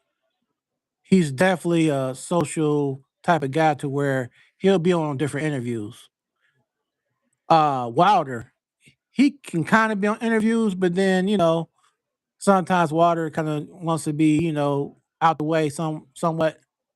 But AJ, Yeah, out of those three, he's probably the most what I'm saying, out the way as far as, what I mean, when it comes to interview things. You don't really see him on a lot of platforms. You might see him on like IFL. I don't think I've seen him with many American based podcasts. Of course, Netflix was like one of the biggest things for him over here in America when he fought Jake Paul. And then prior to that, of course, he fought Andy Ruiz, but that ended up being his first L. Um, but it's like, as far as that aspect, I feel like he's a is business first with AJ, in my opinion. I think he's more quiet on that. Like he don't really care to a person calling him out or saying, "Hey, I want," what I mean. I think he more or less is like, "Look, let's get the business side of this in order. Let's get my 258 management, Fury, get his people, Frank Warren, Queensberry, whoever, and let's sit at the table and make this fight happen. Let's do a two or three fight deal and make sure Tyson Fury's in that three fight deal, whether it's Wilder Fury or somebody else, Deontay Wilder Fury. You know what I mean? But I think hmm he wants to get that locked in. But I think he don't want to play the games with Fury. absolutely, And I absolutely, think that's why man. he reacted that way. You know what I'm saying? He don't really. He'd be like, 'cause when he grabbed the mic, eventually he was like, "I chased you for 10 years, Tyson Fury. You know what I did to you in sparring back in the day when we were young, and pretty much what I did then I could do in the actual ring." Yeah, man. I found it real fascinating. Um, the response from AJ in that sequence, as far as the post fight interview. Him responding saying that, yeah, I chased you for 10 years, and we're gonna do this on my time. I'm the big dog. You know what I'm saying? I'm the landlord. Hmm. You know what I'm saying? You gonna have to pay rent here. You know what I'm saying? You gonna have to, Yeah, you know what I'm saying, concede to what I got going on. And I think a lot of people didn't understand the context of why he said that 100%, and understand that Turkey Al is the guy that said himself that in his plans for 2026, he had Anthony Joshua for two fights. He said, I'm doing a fight for Tyson, no, Tyson Fury with Makhmadov. And then we're going to do another fight for Fury. But for us, Anthony Joshua, we're going to do two fights for him. And even if we're going to need, even that was in a recent tweet from Turkey Al Sheikh, which is the two fights for Anthony Joshua would be a tune up and then Tyson Fury. That second fight for Tyson Fury would be Anthony Joshua. So we got to understand that aspect of it, that the plan was always Joshua has a tune up after the accident that he had, losing his two close friends that was on his team and everything, him having a tune up, getting the field back in the ring and everything, and then going into the Tyson Fury fight with Fury already having a tune up in the fight with Makhmadov. That was always the plan. That was always the plan. So I don't know why some of the fans out there, I seen was kind of, getting the whole situation misconstrued and was just jumping to the gun and being like, yo, Tyson Fury and AJ. Oh, AJ's ducking Tyson Fury. Oh, AJ has to fight Tyson Fury next. Like, no, AJ, if he wants to fight him next, he can. But AJ is due for his tune up just like we just seen from Tyson Fury yesterday. He just had a whole tune up. You know what I mean? So the fight is going to happen because the Turkey Al Sheikh is already interested in putting on the fight in particular. He has that fight in his plans, and Turkey Al Sheikh himself months ago said that he wanted to have both of these guys have a tune up and then put these guys in the ring together. And for us, I'm seeing I don't see no difference, from what he said months ago, up until now. And then my thing about it was Turkey Al Sheikh, the way he went about it. You know what I'm saying? Yesterday, he definitely went about it in a difficult way because you're on record in 4K out there during the fight saying that you got something to announce with Fury and AJ. So now you're giving the fans suspense that you're going to announce this fight. And then it gets to time to announce it. AJ wasn't walking in that ring because it's not finalized. The fight ain't finalized. So Mm-hmm. what is it to announce? Like that's my thing. What is it to announce? Why do Turkey Al Sheikh continue to try to announce fights that's not finalized? That's my issue right there. He get too happy go lucky when he got two guys that he want to put a fight on and don't match these guys together and finalize the business behind the scenes. He was rushing to announce his fight and it wasn't finalized yesterday. That's the whole simple fact of the matter that we seen in 4K yesterday, and people's not understanding that. Turkey Al Sheikh wanted to announce a fight that wasn't finalized yesterday, and Right. it's total bullshit. And that's why I try to tell some of y'all boxing fans out there, y'all be talking about Turkey Al Sheikh. I'm like, bro, Turkey Al Sheikh be doing so much fried stuff. Y'all just be on y'all knees for this guy. He announced fights. He announced fights when they're not even finalized or locked in, and then the fights don't even come into fruition. He's not giving us all the fights that we want. It's hundreds of fights that we want. He's not giving us all these hundreds of fights that we want. You know what I mean? Like that's just the truth to be told on that. You know what I mean? So I think that was a real, real whack ass situation yesterday with Turkey Al Sheikh, trying to announce that fight when the fight ain't even done. It's not done. Right. Get Right. y'all don't even have the opponent for Anthony Joshua for the tune up yet. So why are we even talking about Fury yet? Right. Like why are we talking about Fury? Like, you know what I'm saying? Yes, it's cool to build the momentum. Now, this the thing.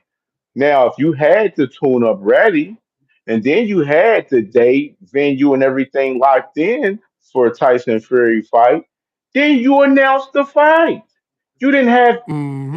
you didn't have either or. You didn't have the tune up ready for Joshua yet, nor the fight date and everything, you know what I'm saying, ready for Tyson Fury to announce yesterday.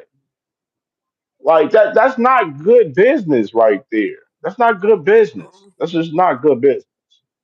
I agree, man. That makes very, very logical sense the way you broke that down. I hope people out there heard it. And please weigh in on that. You know, you heard what the man had to say. You heard what my cousin Cam J had to say. If you feel differently, say it in the chat, please. And I agree with you, Mike, where I do agree Fury is going to need to lose weight for movement when he does fight AJ. When it finally happens, he definitely wants to be in the best shape, and he's going to have to be very serious. I mean, all them playing games in the ring, he does it with AJ, it might be night night because AJ is not coming to play. I definitely believe he's not coming to play. Now, another thing that kind of stuck out strange to me, cuz and you can give me some kickback on this or rebuttal or whatever. Like I didn't understand. Like okay, so after the fight when they was talking to Tyson Fury, I understand he kept talking about I want the AJ fight. We get that, but why did you want to disregard? "Oh, I don't want to fight Wardley. I don't want to fight Dubois. It's like dog. If you really a dog like that, and you the top dog, and you say you the best out there, you already said you felt like you won the first Usyk fight. You say you the best heavyweight ever. So, what would be your issue with fighting the winner of Dubois versus Wardley?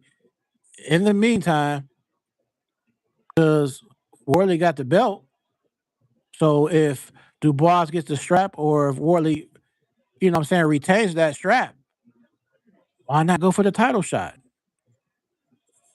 Then when you and AJ do fight, Yeah,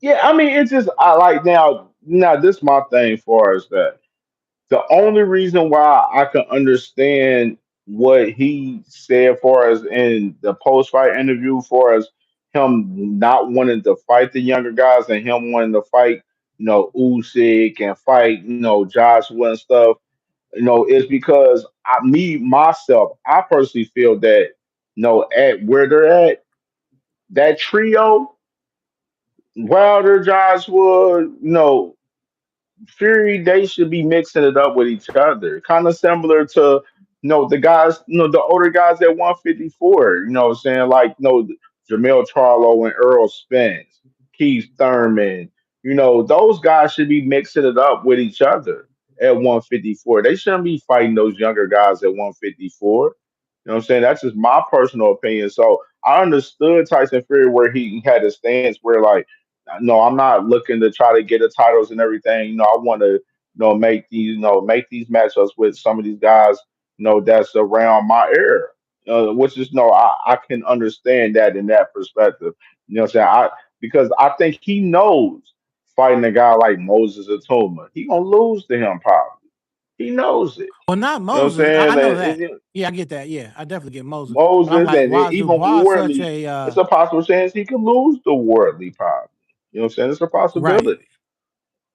Yeah, it definitely is. But that's one thing I got to say about AJ. He fought a 27-year-old Dubois. Now he does it. He rolls. He takes the gamble. He fights the younger lion. Comes up short, loses in the gunfight or whatever. But it's cool for AJ to do that. But Fury ain't willing to do that. Yeah, I But mean, then, nah, don't get me but wrong. then, I feel like he should. Do I feel like he should fight? Like, my thing is with Fury, I feel like he's at the tail end of his career right now, to where like he's looking at it like, no, I only got two, three fights left in me for real, honestly, and why would I take that pressure of fighting one of these young guys and stuff when I haven't fought Anthony Joshua. That's a fight that the UK they've been clamoring for over 10 years. That's a fight that we need to make happen. So I just feel like Fury's his his mindset is set on this AJ fight now 100%, or fighting Usyk, because he continues to talk about Usyk talking about that he got robbed in the Usyk first fight and the second fight. He thought he got robbed in both fights, which is, I don't think he did, but You know what I'm saying? Right. He has his eyes set on the guys that's around his era, which is I'm not really too mad at that. You know what I'm saying? To where he's at, because I don't see Usyk fighting no 4 or 5 fights and into his career. You know what I'm saying? I see it probably about two or three at the max, if anything. But the main fight that I think he wants is that AJ fight, and he just gotta wait for Turkey to put this fight on. Let AJ get his tune up. Let him. He's deserving of his tune up. Let him do his thing, and then we make this fight happen for the fall. That fight can happen in the fall. Yeah. AJ, I think I'm hearing Yep. AJ probably the tune up for him is probably I say right now we're in April, so I'm thinking I'm hearing that the tune up for AJ probably is going to be in July. So the tune up, the comeback fight for AJ will probably be in July. So it'll be perfect sense. You got August, September. No, they can make it happen in at least October. I wouldn't be surprised. No, AJ's training and stuff working out right now. So with that being said, AJ could make this tune up fight probably happen in June, maybe. You know what I'm saying? Make something small. It ain't got to be nothing too crazy. You know what I'm saying? Make a Mm-hmm. tune up happen for AJ in June, so that way, boom, you can go ahead and make this fight happen in September. As far as him and Fury and promote it in a big way. You got you a nice little 3 months to promote that, promote that fight. So definitely, man, I'm looking forward to it. I'm looking forward to it. Yeah, for sure, man. For sure, cuzzo. Um, T Hill, you said Nut Wilder and AJ only making big fights and with certain opponents. Yeah, yeah. Now, what? Now, let me get your opinion about this. What did you think? Now, what you think about far as with Eddie Hearn, because he had the interview and saying that earlier this week with during the Xander and Boost press conference where he talked about Anthony Joshua and saying that he would take Deontay Wilder as a tune-up. Now it's not. I know people out there ran with that and was like, oh, that's what they're doing. That's not next. That's not the fight that's happening next.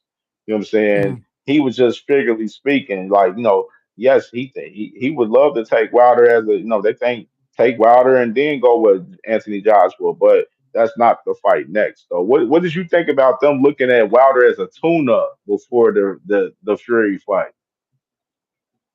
Um, that could be a gamble. You know what I'm saying? Cause like Derek Chisora said before he fought him, he's still a lion. You know what I'm saying? He might be an older lion, but he's still a lion. Uh, so yeah, I think he needs to fight a true tune-up, kind of like he did. Because even when he fought Jermaine Franklin, I'm like, that's not necessarily a tune-up fight. When AJ fought him, you know what I'm saying? I'm like, he should fight a more true tune-up type of opponent, because he kind of slippery or whatever. Um, but he Hmm. went ahead and fought Jermaine Franklin or whatever. Uh, but he should fight somebody that he's gonna look good against, kind of like how Fury did with Arslan Makhmadov. Find somebody at that level that AJ is going to destroy, and show Fury how you stop somebody, like he did when he went behind him with Ngannou and showed him how to stop him. Uh, do one of them type of things, and let folks be like, Yeah, oh man. man, AJ just slept dude or whatever. He still got the power. The power ain't left. You know what I mean? Let's get it on with Fury. You know what I'm Yeah, saying? Or with Wilder. You know what I'm saying? yeah, yeah. Absolutely. I mean, even with whatever tune up he has, got right behind the scenes. Go ahead and lock the Fury fight in. So then when AJ wins, then y'all can announce that fight big time right there. Fury be there in the Mm-hmm. ringside. He come up face off. Announce the fight. Promote the fight. That's how they supposed to do it, man. Handle the business behind the scenes. You don't gotta do the public negotiations and the public talking about it. You know what I'm saying? 'Cause if it ain't locked Right. in, if it ain't locked in, there ain't no reason to talk about it or even to try to attempt to announce it. You know what I mean? That's how I look at it. Now, as far as AJ looking at Wilder as a tune-up. I don't think that's a tune-up fight for AJ. I mean, in my opinion, I think it's still competitive. You know what I mean? So no, it'll be interesting, but like I said, I don't think Wilder is next. Wilder gonna probably take some time. I know Chisora popped out the other day talking about he wants the rematch with Wilder and stuff. So I don't know where they happen with that. We may see a rematch with Wilder and Chisora. We never know. I don't know, but no, right. Right. I would say no, rightfully so that AJ and Wilder would not be next for AJ. It's going to be another guy. It'll be somebody else. It won't be Wilder. Yeah, yeah, yeah, for sure, for sure. Yeah, I agree, Cuzzo. Okay, we still got quite a bit to cover, Yeah, so we can go back yeah, yeah. to Go ahead this and go real with the quick. next one. Oh, but right before, since we are talking AJ, now I can't remember. I know it was on YouTube, but I don't remember who the interview was with. But they interviewed Leonard Ellerby after the first loss that AJ suffered from Andy Ruiz. And this is what Leonard said. I'm paraphrasing. He said, "There's no way AJ should have been in the ring with Andy Ruiz." He said Andy Ruiz was far too much of a danger for AJ. So I guess Leonard Ellerby was actually already hip to who Ruiz was. You know what I'm saying? Where like the average guy wasn't gonna know, like the average casual, because I didn't really know who Andy Ruiz was until I started doing my research after he beat AJ. And I'm like, oh, okay, dude had crazy amateur background and sparred Holyfield, and like he at Holyfield said he gonna be one of them guys. You know what I mean? Yeah, yeah. Andy He's just not Ruiz. I mean, consistent. You I know what I'm knew saying? I was watching Andy on PVC. That's where I was tapped in. Mm, Tapped into Andy. So I knew that was a tough little task for AJ going into it a little bit, but I thought AJ would have won that first one. But like we saw, you know what I'm saying? AJ he lost that first one, then came back and he packed up Andy Ruiz in that second fight, man. Andy Ruiz, he was undisciplined in the second fight. He yeah. celebrating that win. Celebrated Yep. that win Celebrating too that much, win. man. Yeah. You know what I'm saying? Yeah. He was doing hella interviews, he was partying, drinking, eating good and everything. You know what I'm saying? He was having a good time, you know what I mean? Kind of similar um to what's his damn name? I can't think of his name. Like, I just went blank just now. Kind of similar to you know what I'm saying, the Hands of Stone. The Hands of Stone with Sugar Ray. Oh yeah. You know what I'm Yeah. saying? Duran. You know what I'm Yeah. saying? Where the Hands of Hmm. Stone. Yeah, Robert Duran was, he was partying, celebrating after that win, and had a whole fat camp going into that rematch with Sugar Ray. The same thing with Andy Ruiz. Same thing happened with him in 4K. Yes, sir. Indeed. Indeed. Okay. So speaking of that, we spoke a little bit about Boots. What do you feel about Boots and Xander Zayas? Because I like the energy from both guys. They kind of both, you know what I'm saying? You could tell the energy is good on both sides, like as far as they both got a self belief in themselves and they know that they have a certain um they know their capabilities, you know what I'm saying? So I think it's gonna make for a good fight. I think it'll definitely make for a Absolutely. good fight. Yeah, Xander and Boots, man. I love the fight. It's going down June 27 at the Barclays Center out there in Brooklyn, New York, man. Going to be a big fight, man. In my personal opinion, the tickets is selling pretty well right now. They already done over 8,000 and open up another section from what I've heard. So, no, they're doing good numbers for us. The ticket sales right now in that fight. So if y'all ain't got your ticket yet, y'all better get your ticket. I know a lot of my peoples out there, they planning to make their way to that fight, man, for sure. So I'm excited for the fight. I love the energy, the press conference. Of course, I did a reaction on my show to the whole entire press conference Wednesday earlier this week, man. And the press conference was lit. No, Boo Sanders he's popping it more than he's ever had. You know what I'm saying, right Yeah, now. yeah. You know what I'm saying? Hmm. He has a little bit more confidence into the camera than he's had before. You know what I'm saying, in recent time. And I'm loving Xander's confidence as well. So I'm loving Xander. I know his recent interview he did with Cigar Talk with Najee, man. Salute to my guy Najee from Cigar Talk. He was popping it on there and even in the press conference as well. Uh, words was exchanged. Xander saying that the man Boost, he gets hit a lot and stuff like that. And, Boost said, the man Xander head is big. You know what I'm saying? He got pinpoint accuracy. He ain't You're gonna right. How miss. can I You know what I'm miss it? saying? I ain't So, you gonna know what miss. I'm saying? Right, right, right. So, you know, Yeah. and, then, Mhm. Xander was saying that, I did find it interesting, Xander mentioned, Boots being a weight bully, but then, Boots, he exchanged back and said, no, you at 180, 190 right now. And what the crazy thing about that was crazy was Xander did this interview with Cigar Talk and he mentioned Devin Haney talking about, Devin, he'll beat Devin Haney at 154 if Devin Haney come up there. Like, he said the beat down to be three times worse as Ryan Garcia did him. And he said that, he mentioned that he's 180 like on fight night, which was crazy to me just to sit there and think Right. with, him Hmm. because you're sitting here talking about this man Boo Sanders being a weight bully and stuff when he was at 147, but then we know you're at a big weight class. No, I mean you're big, you're up in weight. We know you're a big guy at 154, bro. We know Hmm. sooner or later we're gonna see you at 160 soon. You know what I mean? So Right, um, right. real interesting with with that perspective. Now the press conference part that really caught my eyes was Eddie Hearn when Eddie Hearn was mentioning that how shocked he was of Xander Zayas taking the fight, The and he taking the said fight. Right. that Hmm. yeah he said man, if it was me, if I was promoting Xander Zayas, I would have had him fighting at Madison Square Garden with another opponent, a lesser opponent, and building his profile and everything, which was very telling to me for Eddie Hearn because Eddie Hearn they gave the whole insight and the whole mindset of Eddie Hearn as a promoter on how he moves some of his fighters.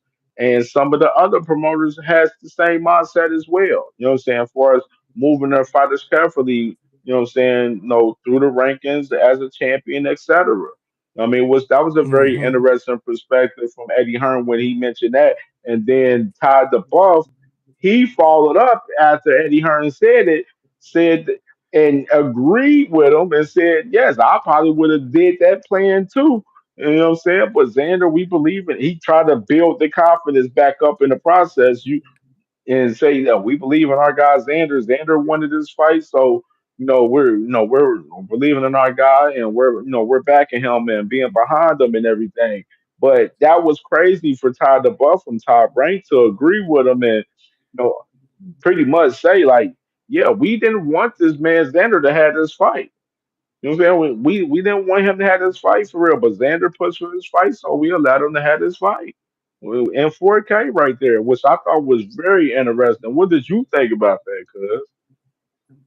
Man, I was definitely like, I kind of got a similar feeling that you got. It's like with Eddie Hearn, it's like, and like many other promoters, they're gonna move you somewhat strategically. Uh, everybody's not gonna be the type to want to throw you in that deep end at a particular time. Like even like Moses and Facts. Tuma, when they used to bring up the fact of let his name resonate with the Cuban Flash, Frank Sanchez.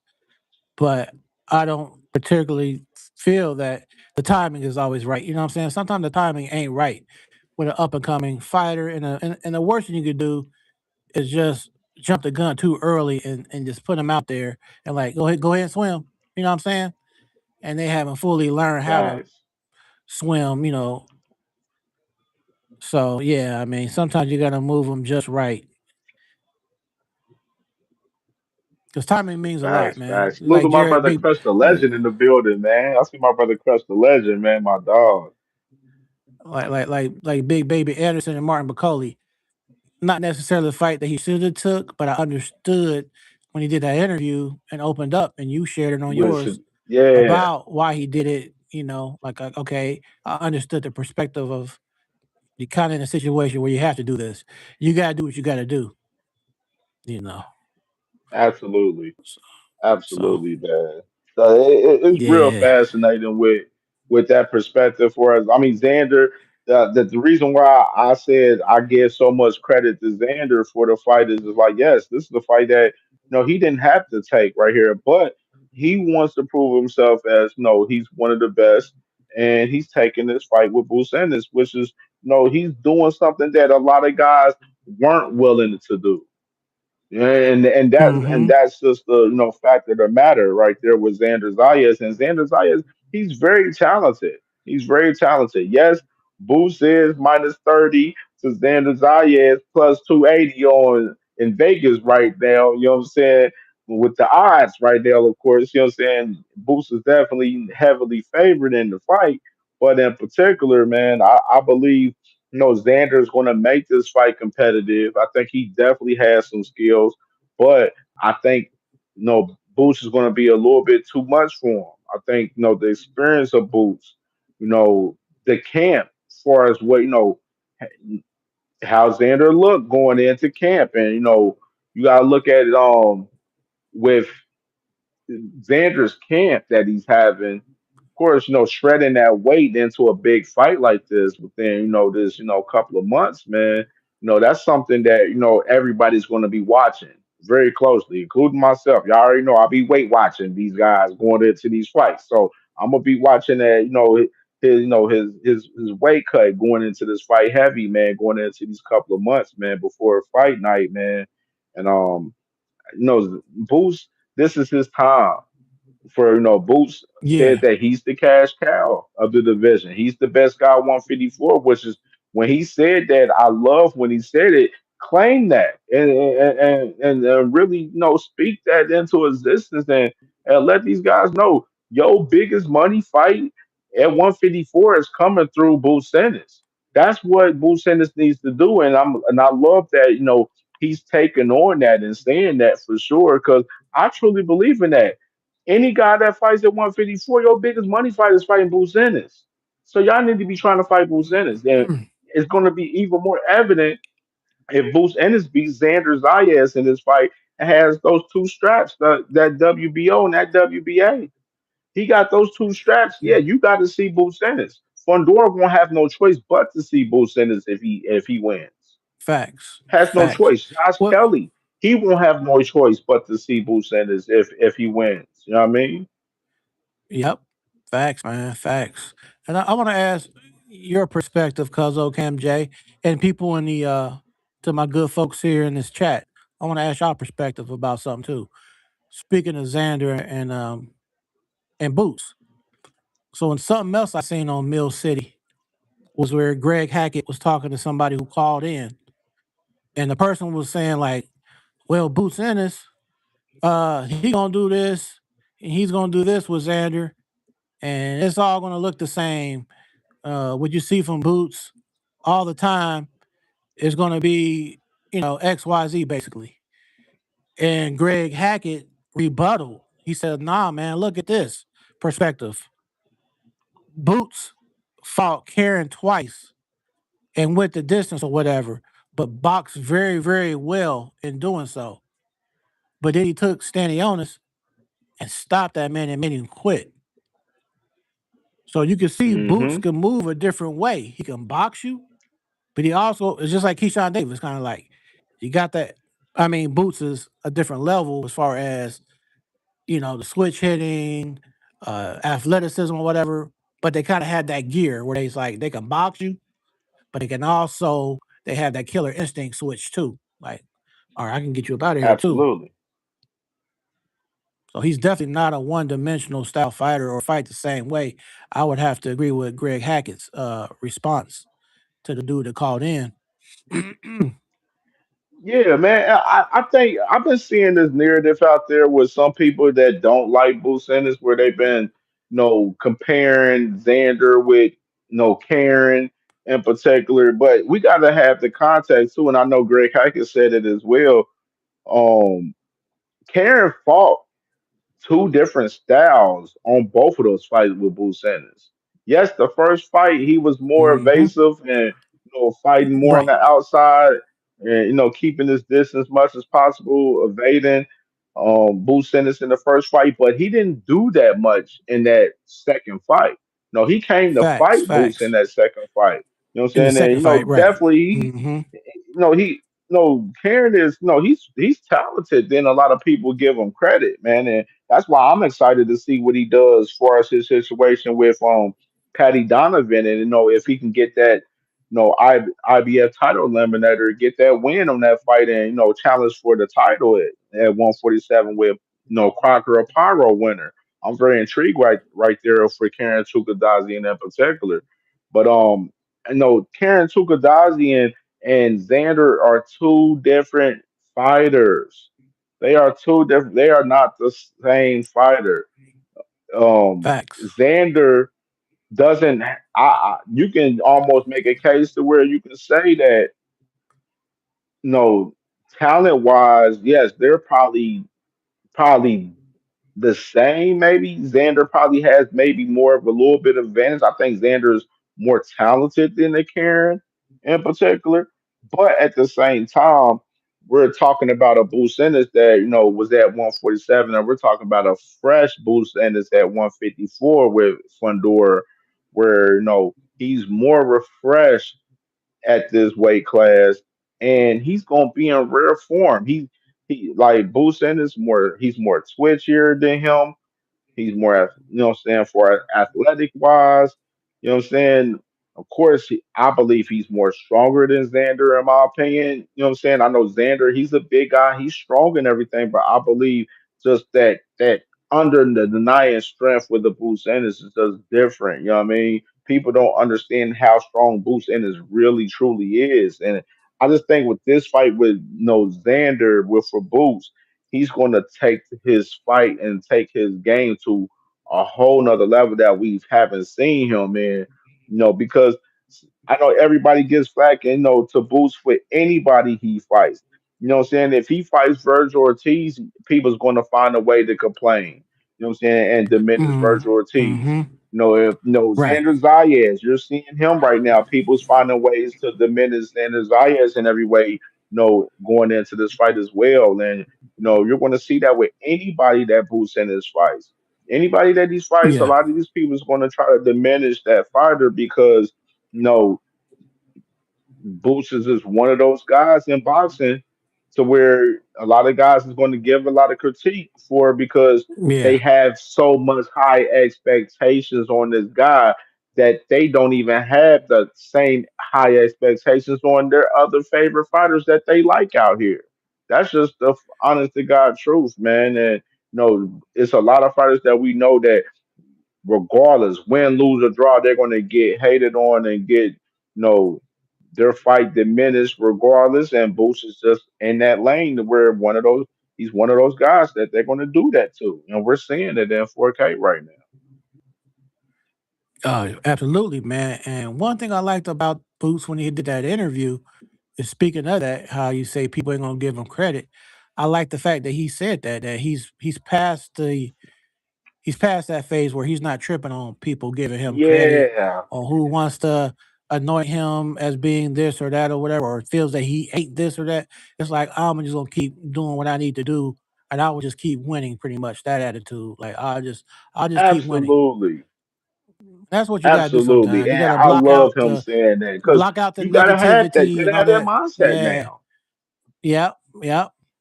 Yep. You really got to have that mindset now with some of Yep. these fans. Now you really can't pay attention to the fans that's in the comments on Twitter and Instagram and Facebook and all these other socials and YouTube and stuff. You can't really mind them after a while. You just got to do you. Like you can't worry about what Mm-hmm. the fans what you want you to do. And I always tell the fans in boxing like yes, we want them to do this, we want them to do that, but at the end of the day, they're going to choose what they want to do at the end of the day. All we can do is, watch and see how this shit play out. You know what I'm saying, in particular. You know what I'm saying? But with Boo Sanders, he's just one of those guys that's always going to get hated on regardless win, lose, or draw. You know what I'm saying? On who he fights. It don't matter. Boo Sanders can fight fucking Fundora and watch Fundora, and they're going to find a way to diminish Fundora and hate on Boo Sanders with that fight. I guarantee you. Watch. I'm saying it right now. Watch. When Boo Sanders beats Xander, and then he gets into a situation where he fights Fundora, watch the fan base in boxing. Watch a lot of the fan bases end up diminishing Fundora before Boots even fight him too. And another thing that he did in the interview I liked too, another thing he said was the reporter kept saying, "What about Fundora?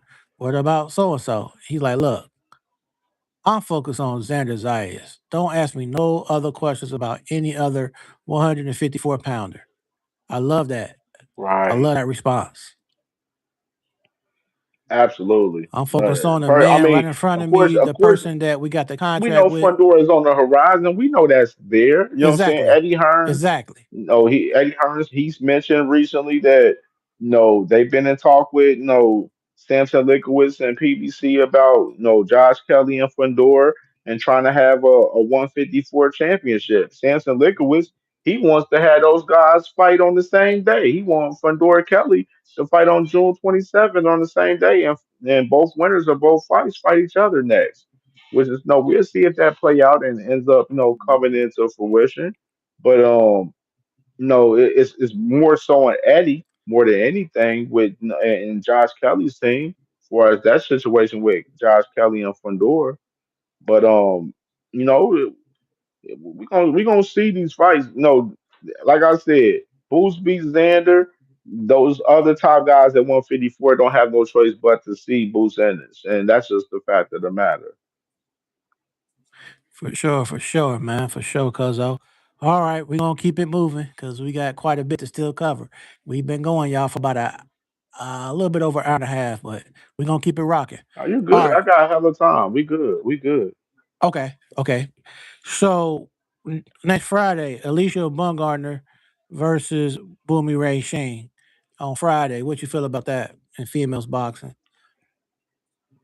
About that Yeah, man. matchup? I know a lot of people. They been I know my boy knockout boxing. 86 TP been going there. My baby Alicia, man, on the opponent, man. But I had to add the context. This is a former Caroline Dubois opponent, and Yes, the sir. Yes, sir. I know Uh all the huh. conversations leading with Alicia and Caroline Dubois. Caroline Dubois coming off her win versus Terry Harper, where she looked, she looked good in the fight. She looked great in the fight with Terry Harper. A lot of people gave Caroline Dubois a lot of flack for her not stopping Terry Harper. I didn't give her so much flack for it. Honestly, that's just me personally. Terry Harper, a tough opponent and stuff, and she fought her tail off in the fight. No, I didn't think that Dubois was going to stop Terry Harper. I predicted that she was going to win by decision. That was my opinion before Mm-hmm. the fight, and that's what happened. So, a lot of the conversation with Alicia and Caroline, because Caroline is ranting every day and pushing for this fight with Alicia, which is, I'm not mad at it, at her pushing for it. I think at the end of the day, I think she should handle business where she's at 135 with Alif Nur Terham and Stephanie Hahn. Stephanie Hahn has a fight with Holly Holm, a rematch fight Oh, with Holly her Hall coming up rematch. May Yeah. 30th. Mm-hmm.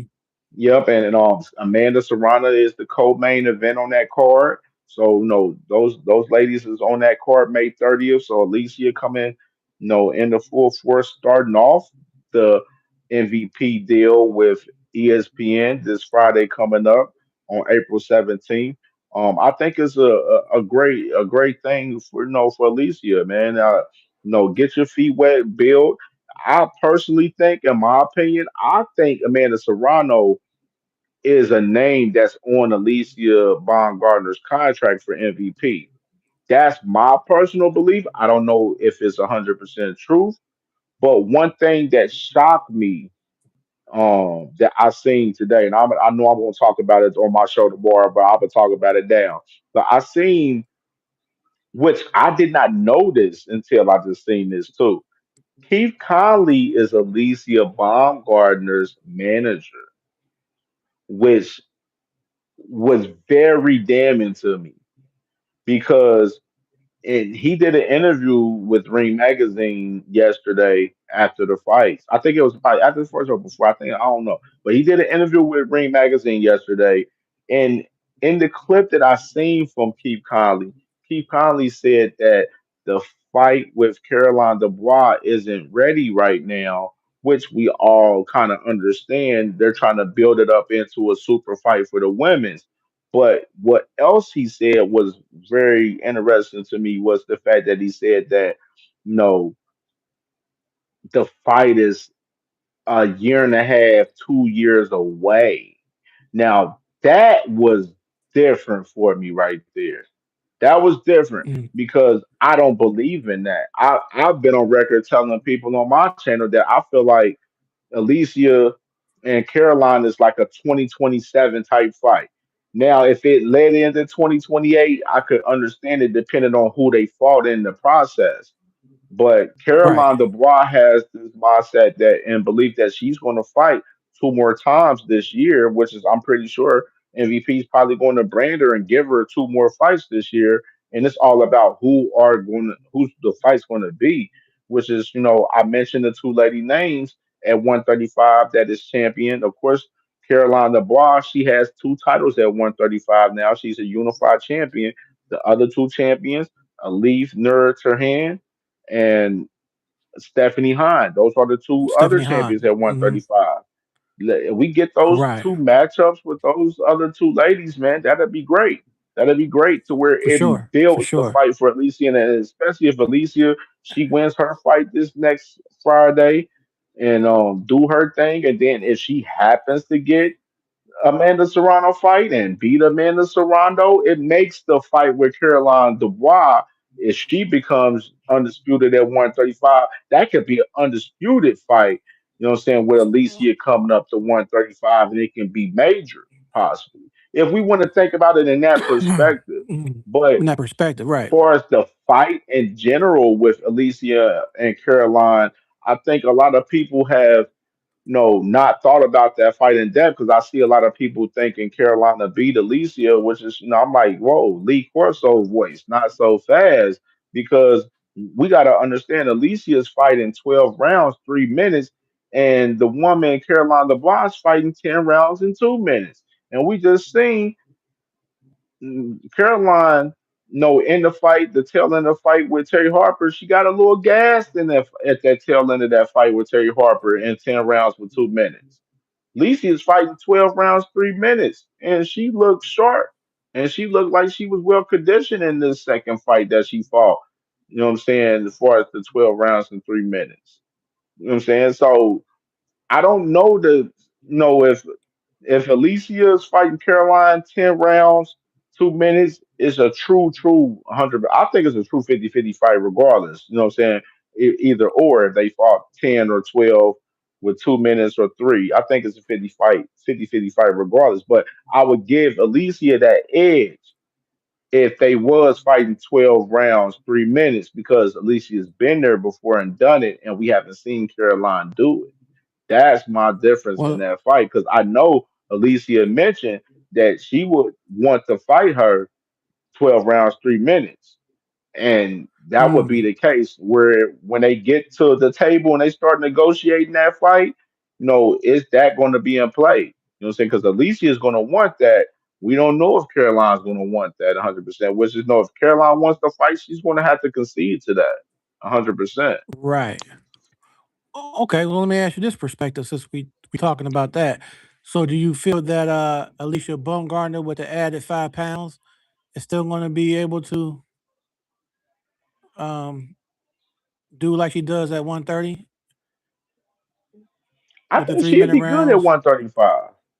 Yeah, I think she, I Okay, think okay. she, I think she'll be good at 135. It may suit her better because I mean we do know Alicia has been at 130 for a while. She has been at that division for a while, and that's why it's a push for some of the fans for her to go up to 135. You know what I'm saying? Because we've seen her be there for a while. So I understand that perspective for some of the fans out there. Like, yeah, I mean, what is it? Ain't nobody down there at 130 for real, for real. So let's see you go ahead and challenge, the girls at 135.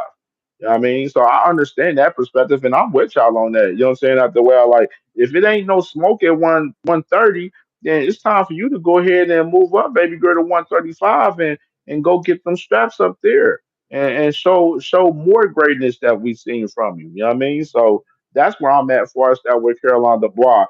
I know the big question, everybody like Alicia, Alicia ducking Caroline. I don't believe she's ducking Caroline not so bad at all. I don't believe in that. You know what I'm saying? I believe MVP been marinating this fight because we got to remember it's not that many significant names in the women's sport in boxing than the men.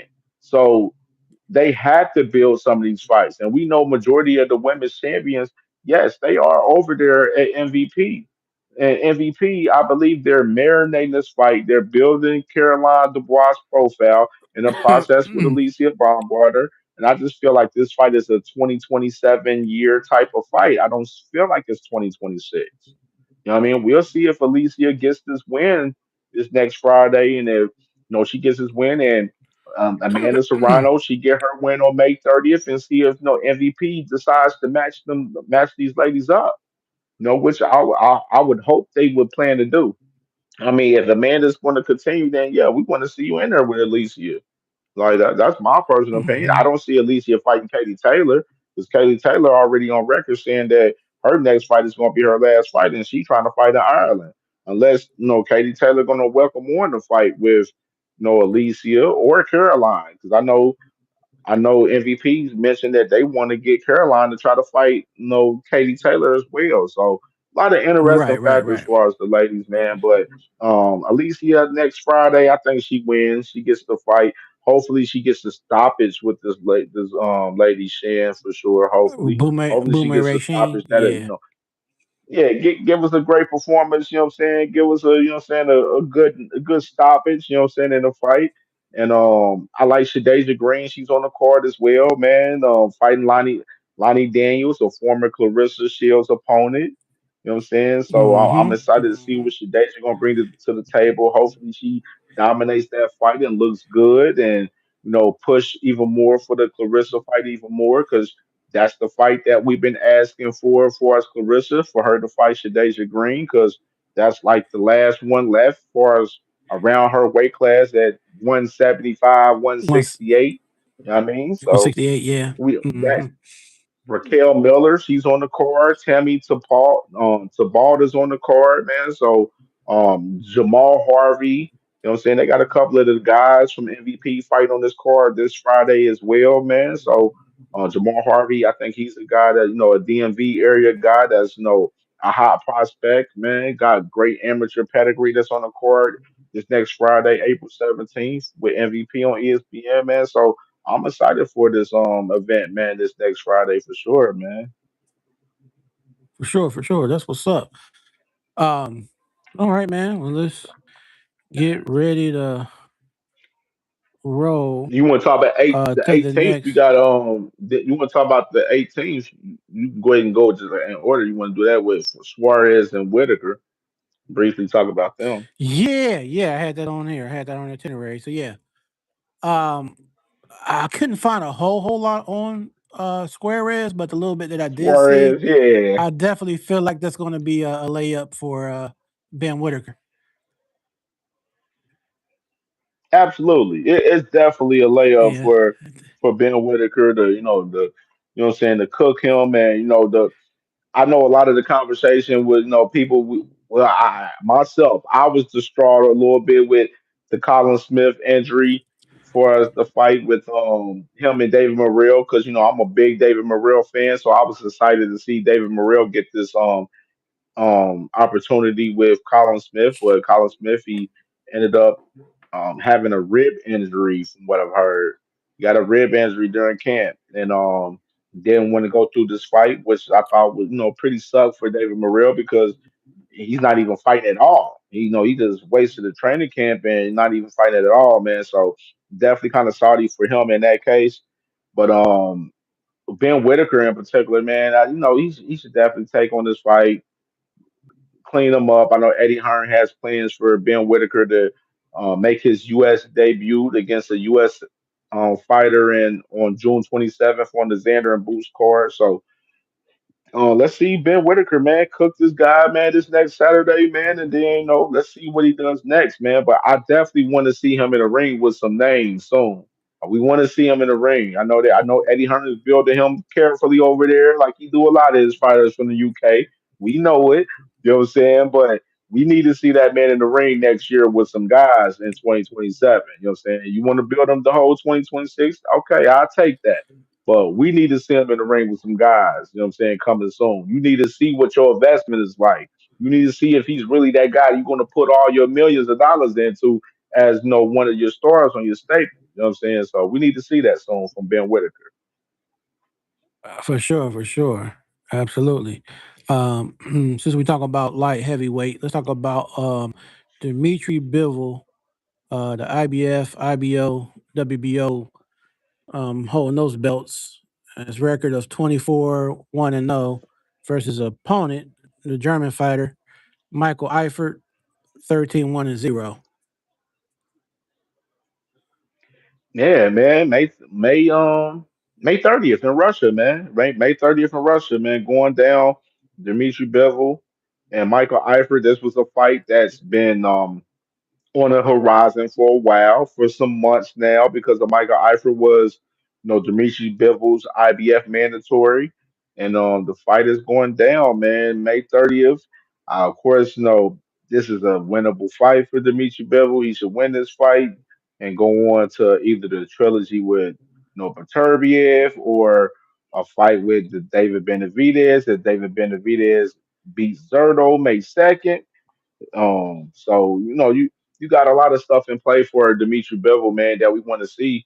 Um, I know a lot of people's not kind of the fight, the trilogy for us, Bivol and Beterbiev in particular, because they some Bivol fans believe Bivol won both fights, and then you got the Beterbiev fans believing they won both fights. So I feel like it's fair game for those guys to have the trilogy, but I feel like the trilogy should have Mhm. happened right away. It shouldn't have been prolonged as much as it's been. It's been over a year since they had that rematch, and the trilogy was supposed to Right. happen last year, and it didn't happen last year.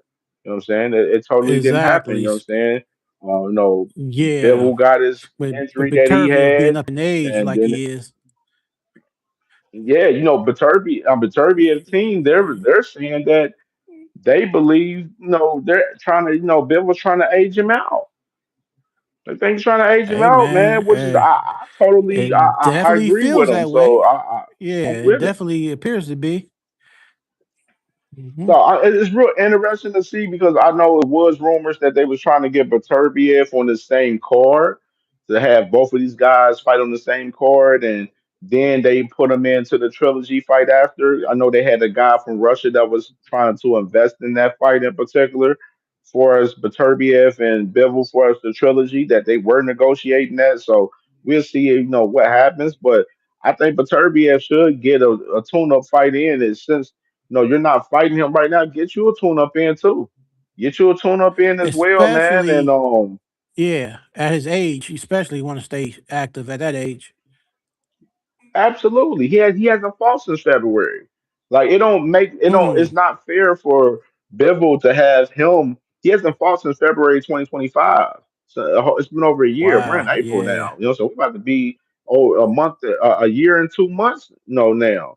So I mean, Mm. it's Yeah. not fair for Bivol to have this fight with Michael Eifert and as a tune-up fight in reality, even though it's a mandatory form, it's a tune-up for Bivol. Bivol going to handle business against Michael Sparring Eifert. session. Like Yeah, nobody's yeah. worried about that. You know what I'm saying? Nobody's Yep. really concerned of that. Of course, people, anything can happen, of course, but nobody's really concerned, you know what I'm saying, as far as Bevel losing this fight to Michael Eifert. You know what I'm saying? But it makes sense for Beterbiev. Get you a tune up fight in too, and then What's up? No, if I ain't fighting you, Bevel, then hey, David Benavidez, you want to get it cracking? Let's get it cracking. You know what I'm saying? Like that's where I'm at with far as that personally. Yeah, yeah, absolutely, absolutely, man. All right, well, let's talk about the rematch: Keyshawn Davis versus Nahir Albright. Man, May 16th date. They got the May 16th date for those guys, man, right now, man. So I think it's gonna be a competitive, interesting fight. I think it's gonna be I do too. competitive and very Yeah, interesting. yeah, Nair yeah. Albright, we know that he's a tough opponent, you know what I'm saying? Very awkward.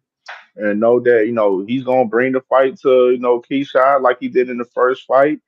Um, Keyshawn won the first fight by unanimous decision. I thought the fight was a little closer, in my personal opinion, but with Keyshawn with this fight right here with Nair Albright, I think I think Keyshawn he is up. No, he still wins the fight. Now my question is, what weight class is the fight going to be at? That's my question. Because we had to understand Nair Albright.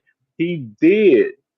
He definitely missed weight in that fight with Frank Martin. He was like 2 pounds over at 140. He was 142 into that Okay. fight. So Oh, we okay, we okay. do know that. And Hmm. and of course, Keyshawn, he's been talking about moving up to 147 and everything. Of course, he did have his first fight at 140 fighting the guy, Jermaine Ortiz, of course, and stopped him in the 12th round of that Stopped fight or him. whatsoever. Hmm. But Keyshawn's been talking about moving up to fight at 147 recently. So my question is, what's the weight class for us this fight with those two guys? And I think it's going to be a competitive fight. Back in Virginia, same place where the melee happened for, what I'm saying, the Davis brothers jumping on Nair, Albright, headbutting them and everything, you know what I'm saying, all of that crazy shit. So, for us, that fight. So, they have a great storyline into this fight for us, the rematch. And I know some people is questioning if, Virginia's going to show up for Keyshawn. I think they're going to pop out and show up for him, man, for sure. I think they're gonna pop out for him for sure, man. And we're gonna see a great fight. I'm excited for this fight, man. For Keyshawn and Nair Albright, man. Nair Albright, he's game, man. I'm trying to get Nair on KMJ Network, man. I'm trying to talk to that man, so I'm working on that, man. That's See what's if I up. can get Nair Yeah. on KMJ Network, man. But yeah, man, I'm definitely intrigued for this fight. This is gonna be a good fight, May 16th, between these two guys. What you think I about it? agree, man. It's going. Yeah, yeah, I agree. Cause I think it's going to be a good fight. I was really intrigued and on the edge of my seat because I was surprised to kind of see a turnaround in the latter rounds of the Frank Martin versus Nahir Albright on the last fight that ended up being a draw or whatever. So I feel like that this fight here, he still has a decent momentum, even though he didn't get a win. It was a draw, but still he fought a game, Frank Martin or whatever. Um, I think it's going to be a good fight. Um, I really don't have a prediction solid just yet. Um, so I'm gonna have to let it marinate and go back and kind of watch both of these guys again and kind of like let my thoughts kind of marinate a Yeah, little more, man. Because yeah. sometimes I it's don't. like, man, Me personally, I rematches don't. You can sometimes give early surprise you. predictions at times. Like you can give Hmm. early predictions at times, but this is like this fight. I think is it's built for Keyshawn to win for sure, but Right, right. you Yeah, can't I count edge a him. guy I like give. Nair I out. would say Not Nair 60-40. out. I say exactly. Yeah, I You say can't count. You 60-40, can't count Keyshawn. Nair out, man. Nair Absolutely. he is talented. He's very talented, more than people give him credit for. I mean, Yep. we Like gonna you see said, an May awkward guy 16th, man, too. for So, sure. yep, yep. Um, all right. So let's move on to our next subject, cuzzo. Um, Richard Torres versus Frank Sanchez. That fight got rescheduled. Um, Yeah, that's what do on you the feel about Usyk this? and Rico court, May 23rd. Okay. Yeah, What that do you fight feel is on about the that one? Usyk and Rico Cora May 23rd. I like the fight. I now Frank Sanchez he had an injury going into the fight. To where they had to postpone it. Because the fight Mm, was originally supposed to be on the Fundora Thurman card, and they postponed it because of Frank Sanchez injury that he had. And I'm just worried about how he's going to look far as his health going into this fight. How healthy he's going to be going into this fight with Richard Torres. I think it's going to be a banger fight. I thought it was going to be a banger when they were supposed to have it, a couple of weeks ago. And I still think the same way. It's going to be a banger fight, and a crossroad fight for both guys in particular. You know what I'm saying? To see, where these guys measure at. It's an IBF title eliminator in the heavyweight division. So it's definitely a crossroads fight for some of these guys because with Richard Torres, we don't know if he's really like the goods. Like we don't right, know right, if right, Richard right, Torres right. the goods yet. And either with Hmm. either Frank Sanchez, we don't know if he's the goods 100%. So you know what I'm saying? We're gonna see a lot from these guys. So the ring is definitely gonna tell it all with these two guys 100% come May 23rd when they fight for sure. Yeah, and I agree, man. Like you were saying before, it's like that's the only thing I don't like about certain predicaments. It's like if he's not fully healed, you know, we refer to him as a Cuban Flash for a reason.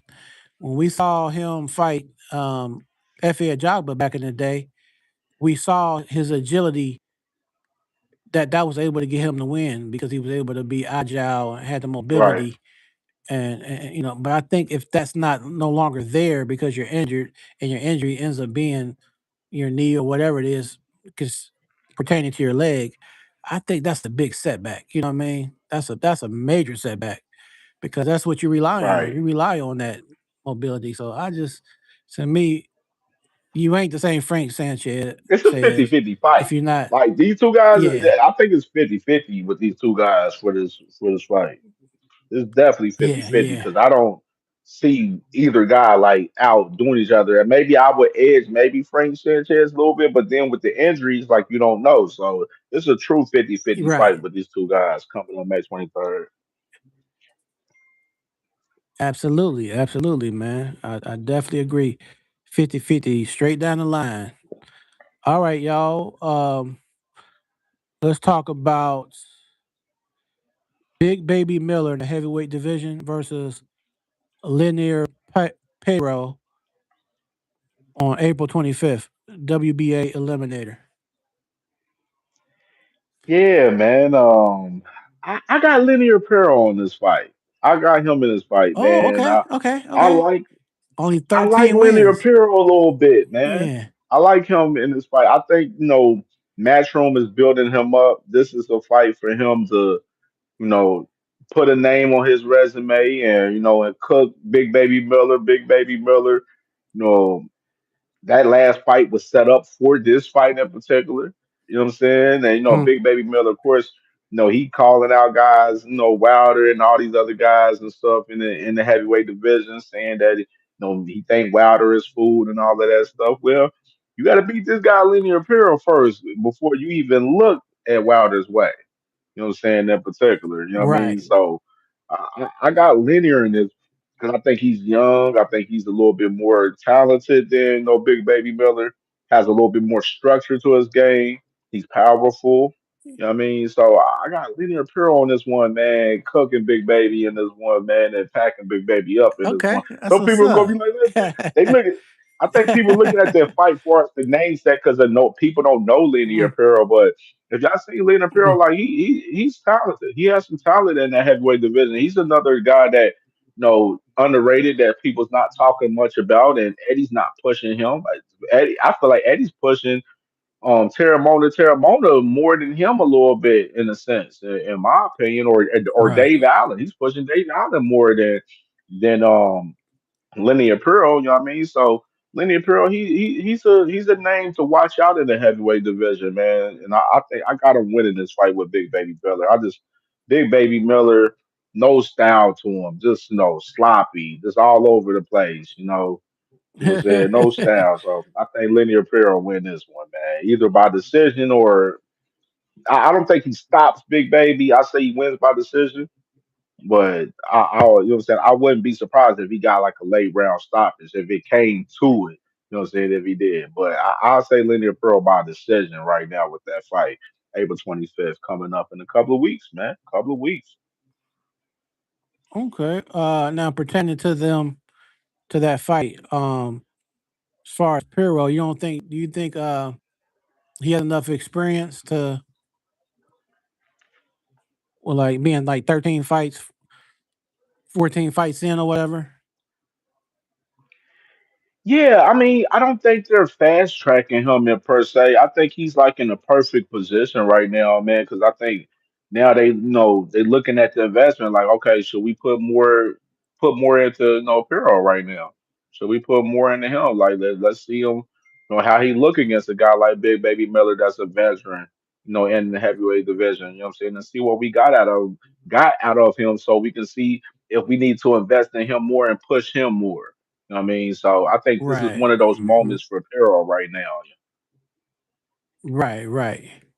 For sure, man. That's what's up. All right. Well, we got like two more subjects. This next subject is probably one of my favorite on this particular show tonight.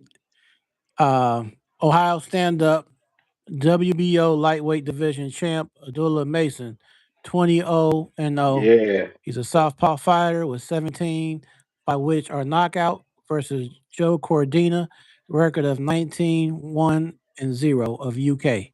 And it will be fighting here in the state of Ohio, in the city of Cleveland is the city where we come from.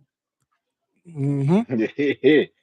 Yeah, man. July 4th, man. It's gonna be fireworks. Yeah, it's a firework day, but it's gonna be a real firework day in Cleveland.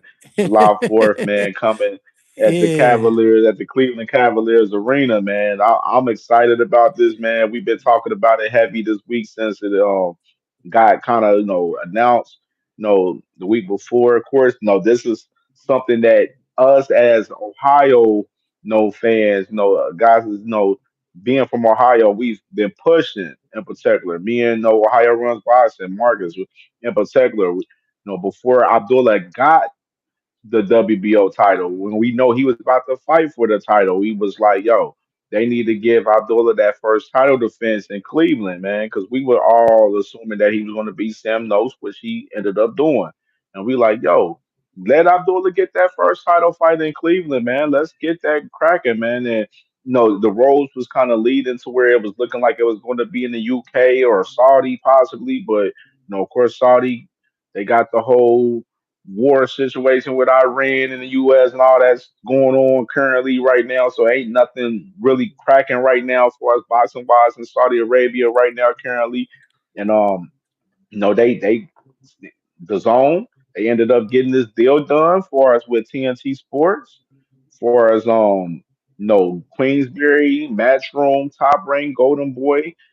They're all going to be able to throw events and showcase their fighters through TNT Sports and True TV, man, where Abdullah's going to spark off that deal July 4th, as far as the TNT Sports deal with the Zone, with his fight with Joe Cordina, man, which is a very exciting ordeal. And my brother Ohio runs boxing. He was on my show Friday morning, and he talked about the Ohio guys, man. We start a lot of things in boxing, man. You know what I'm saying? Al Heyman, MVP with Jake Paul. You know what I'm saying? You know what I'm saying? We spark off a lot of things coming when it comes up to boxing, man. And uh, Cleveland's finest from Ohio, the man Abdullah Mason being the first guy to throw an event on TNT Sports and the Zone through Top Rank, man. And with Joe Cordina, it's going to be an amazing event.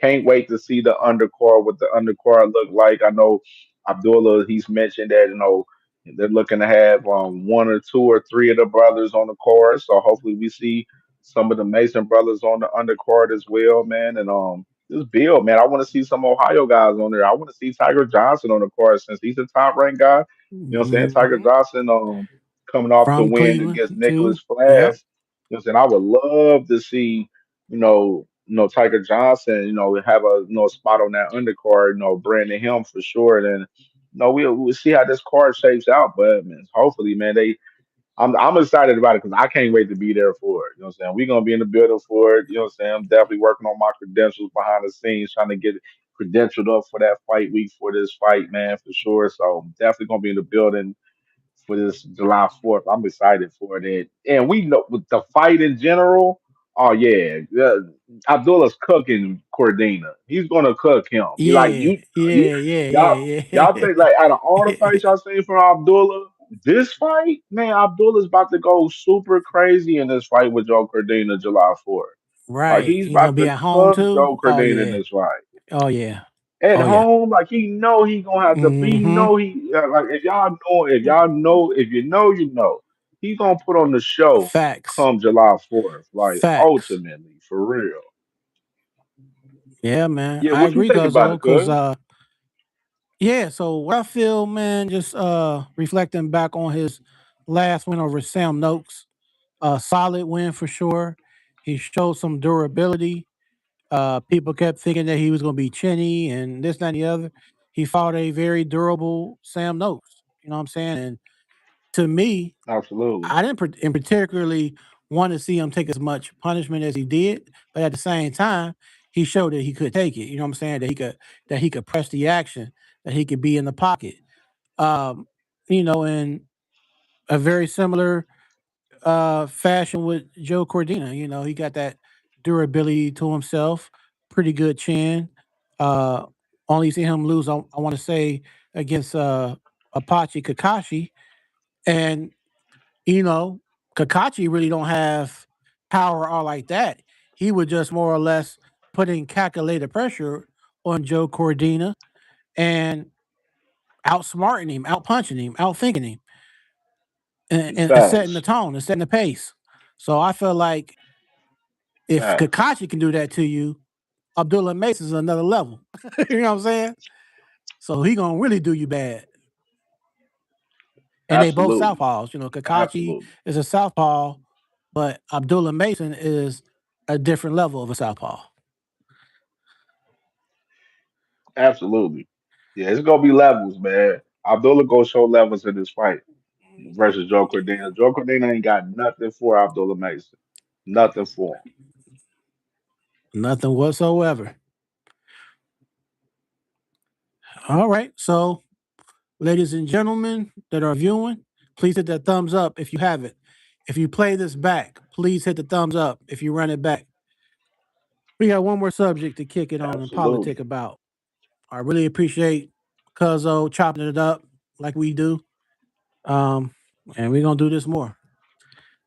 All right. So the absolutely. final subject is the IBF WBC WBO Super Bantamweight champ Nayu Inoue versus Jantu Nakatani. What do you feel about that, Cuzzo? Oh man, I can't. I wonder. I don't think Brunch Boxing drop. I know Brunch Boxing. I know they're doing an interview with Junto Nakatani. I don't know if it dropped yet, but I'm definitely want to hear what Junto was talking about in that interview for sure. I think it's a great fight, man. May 2nd is a big fight day in boxing, in particular for us. This fight in general with Nawa Inoue and Junto Nakatani, biggest fight in Japan history, possibly in Japan boxing history, let alone with David Benavidez and Zerto Ramirez. The Battle of Mexico, pretty much. Those guys on Cinco de Mayo, man, battling it out. So that's a big day in boxing in general. Now with anyway, Junto Nakatani, I think Junto's last performance wasn't so crazy in my opinion to me. I didn't see him I agree. look too good in Yeah, it his last wasn't. Yeah, performance where it didn't give me much confidence for him into the fight with Nawa anyway, which we seen Nawa anyway. He's looked sharp. You know what I'm saying? He's been active. He fought facts. 3 times last year. You know what I'm saying? He's looked sharp in those fights. You know what I mean? So I'm looking at Nawa in this fight where I think Nawa he'll win this fight for sure with Junto, but no Junto, I'm not counting him out at all. Junto is very talented, but I think Nawa has a little bit more talent than him going into this fight, just in my opinion. You know what I'm saying? A little bit more experience, you know what I'm saying, and bigger fights than Junto, in my opinion. So I got Nawa in this fight, man. I say by decision. I don't see him stopping Junto. I don't see him stopping him at all, but I see it being a very competitive fight, and it goes by decision for Nawa currently right now. You know what I'm saying? Maybe Junto showed me something different leading into the fight to where he make me change my opinion. Maybe you know what I'm saying. That's the beauty part of it. You know what I'm saying? When we got fights about a month, a few weeks out away, you know what I'm saying, to where, we have our platforms and we're able to, give early predictions, and then when it comes fight week, we give our final predictions, and our predictions may change fight week, depending on how the guys look going into the fight week. So you never know. But currently as it stands, I got Nawa anyway winning by decision in this fight with Junto right now. For sure, man. I'm rocking with him too, man. And it's crazy because they both have, if I'm not mistaken, the exact same record, 32-0-0. That's crazy. Yes. They both had the Yes. same record until they fight each other, and then somebody's going home with a L. And I'm rocking with it too. I feel like anyway is gonna win this. Um, and neither guy has a loss, so nobody's been stopped. So I think it will go the distance as well, just given the circumstances of their history. Um, but yeah, I got Inoue by decision as well. Absolutely. Absolutely, it's gonna be a good fight, man. They already done sold out Japan. They sold out that big arena that they have out there in Japan for this fight. It's branded as the biggest fight in Japan ever in boxing, man. For us, in Japan, man. So I'm excited to see this fight for sure, man. It's going to be early on in the morning, so that is it's gonna be one of them early morning fights where people gotta wake up early in the morning and watch the fight, and then later on in the day you got David Benavidez and Zoto Ramirez getting it cracking, man. So it's gonna be a great day in boxing for May 2nd for sure. Well, you just said it, and I wanted to bring that up. It's funny you just said that. So Benavidez, do you think he's going to stop Zerto Ramirez? I don't think he stopped Zerto. I don't see him stopping Zerto in this fight. I just don't see it for some reason. I just don't see it. Now, I showed the picture of Zerto the other day of him in camp 3 weeks out. Zerto is a Mhm. big dude. Zerto should be fighting a heavyweight for real. He's a big dude. He's a really big dude. And I think I remember talking to my guy, man, PBC director, man, Kenneth Bohiri, man, and when we was talking about this fight, when I asked him about the fight, he was saying, David Benavidez is crazy for taking this fight. He's crazy, and I didn't I think remember he said about that. Yeah, how I in remember he said depth. that. You know what I'm saying? Until I seen the picture of Zotto yesterday, and I was like, now I get why Kenneth is saying what he's saying now. Like, yes, David Benavidez is crazy from going to 175 to 200 to fight this guy Zotto. That's a unified champion. That's a big guy that's built in this division. You know what I mean? Like, it's definitely insane for sure, man. It definitely is, man. But I like David Benavidez, his style, and I love his talent in this fight over Zerto. Zerto hasn't fought since he was on the MVP card since last year.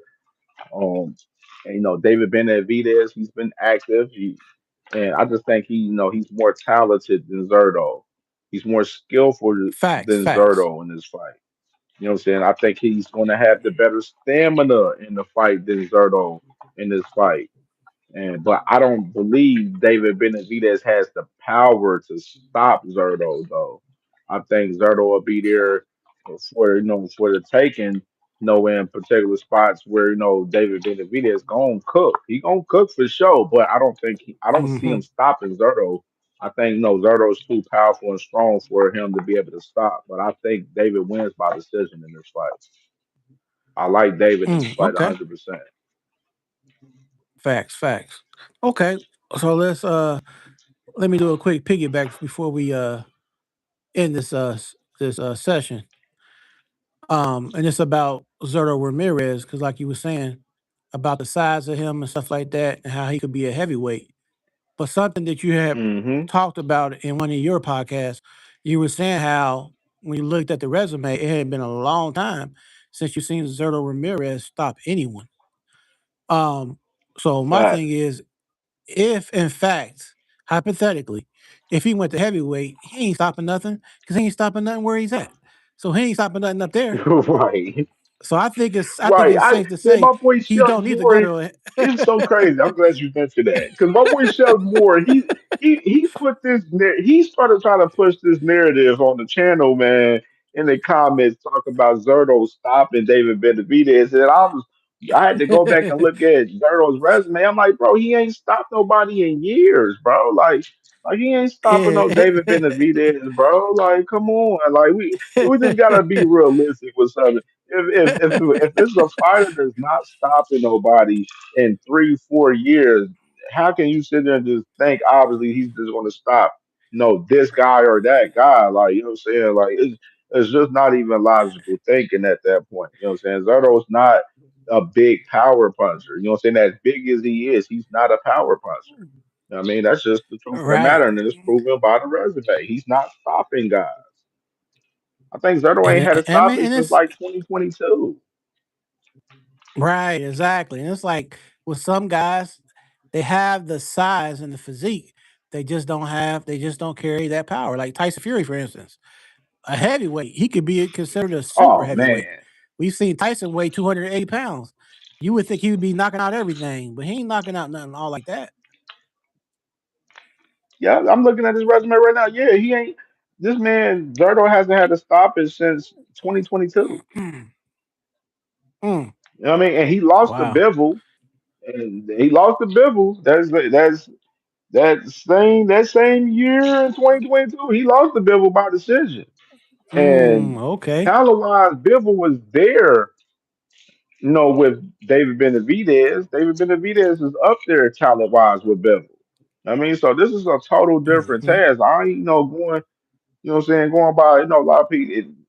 No, David Benavidez, of course, he sparred Dimitri Bivol, and I heard they had a great sparring session. But a lot of people's belief right here, this man Zerto, David Benavidez gonna cook this man. He gonna cook this man For sure, man. For sure, man. Looking forward to it, man, and looking forward to this Friday the MVP card as well. So we gonna be tapped in. for sure, man. Definitely, man. Yeah. Definitely, man. This boxing is at a is at a great space right now for sure. You know what I'm saying? I believe, what I'm saying? Of course, I always tell people like I told people on my channel the last couple of days. It's the dirtiest sport in the world.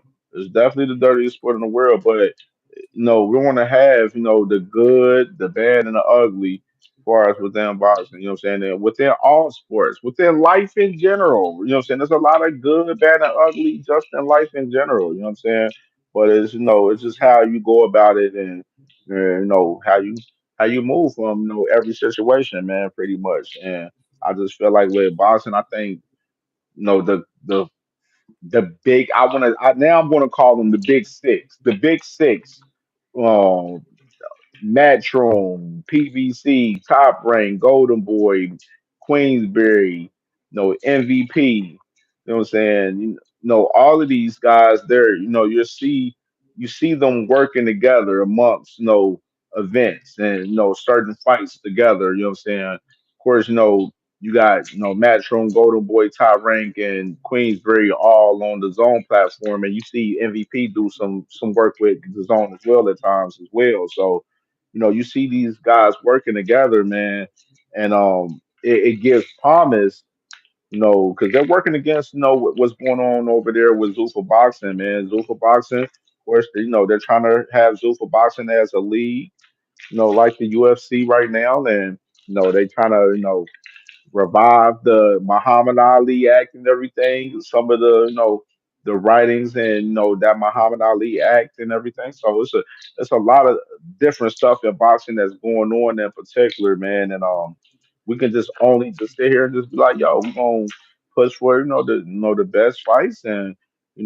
analyze the game as best as we can for us the fights that we are have. Be grateful for the fights that we are getting because we are Hmm. getting some great fights coming up. Yeah, we got a lot of great events coming up, man, in the month of May and going into Absolutely. June and everything. The summer it's gonna be hot before football season coming with some of these fights for real, because um, summertime, June and July is pivotal times for boxing.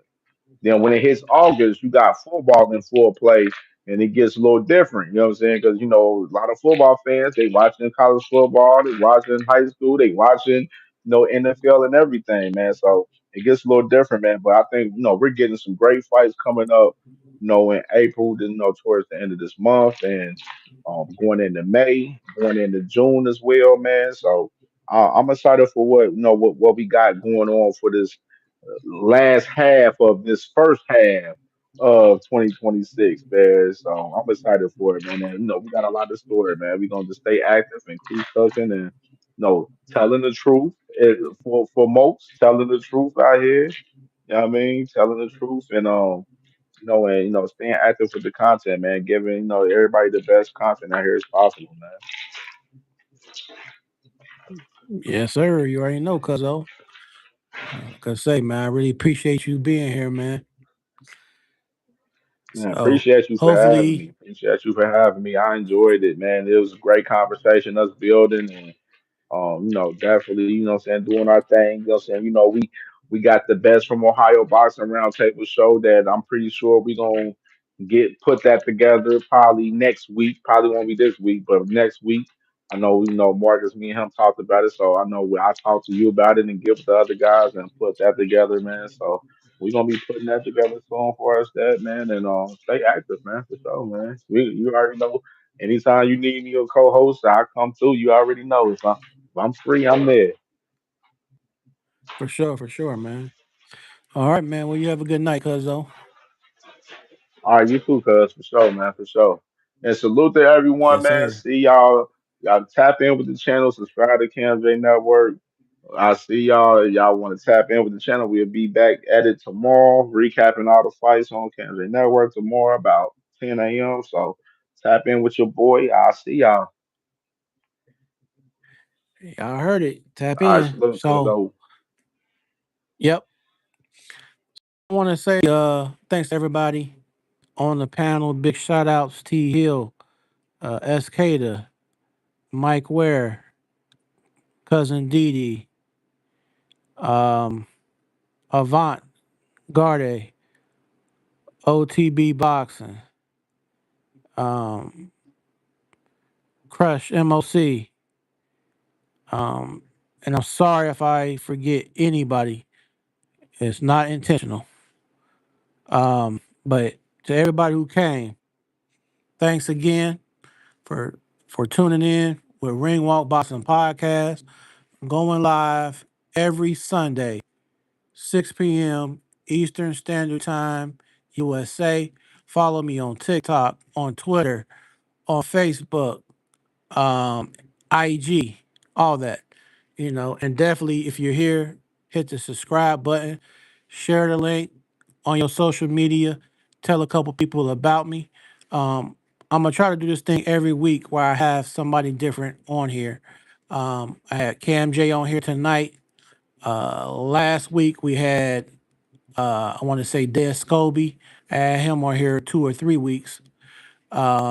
Sometimes on Saturday mornings, my time, I'll be doing podcasts and having people from all around America and from UK or other countries. So I'm gonna just try to keep it going like I've been doing it and having somebody on here, somebody different every weekend. So tune in for next weekend, the same time, the same place here at Ring Walk Boxing Podcast. And like I said, if I do go live on Saturday, which would be after the fight night, which is Friday, for the Alicia Bumgardner versus Boomy Ray Sheen, um, I would definitely make a post on Facebook and on IG and Twitter. All right. So everyone have a good night, a good Sunday, a safe week. Be blessed. And I will catch you all on the next round. Peace.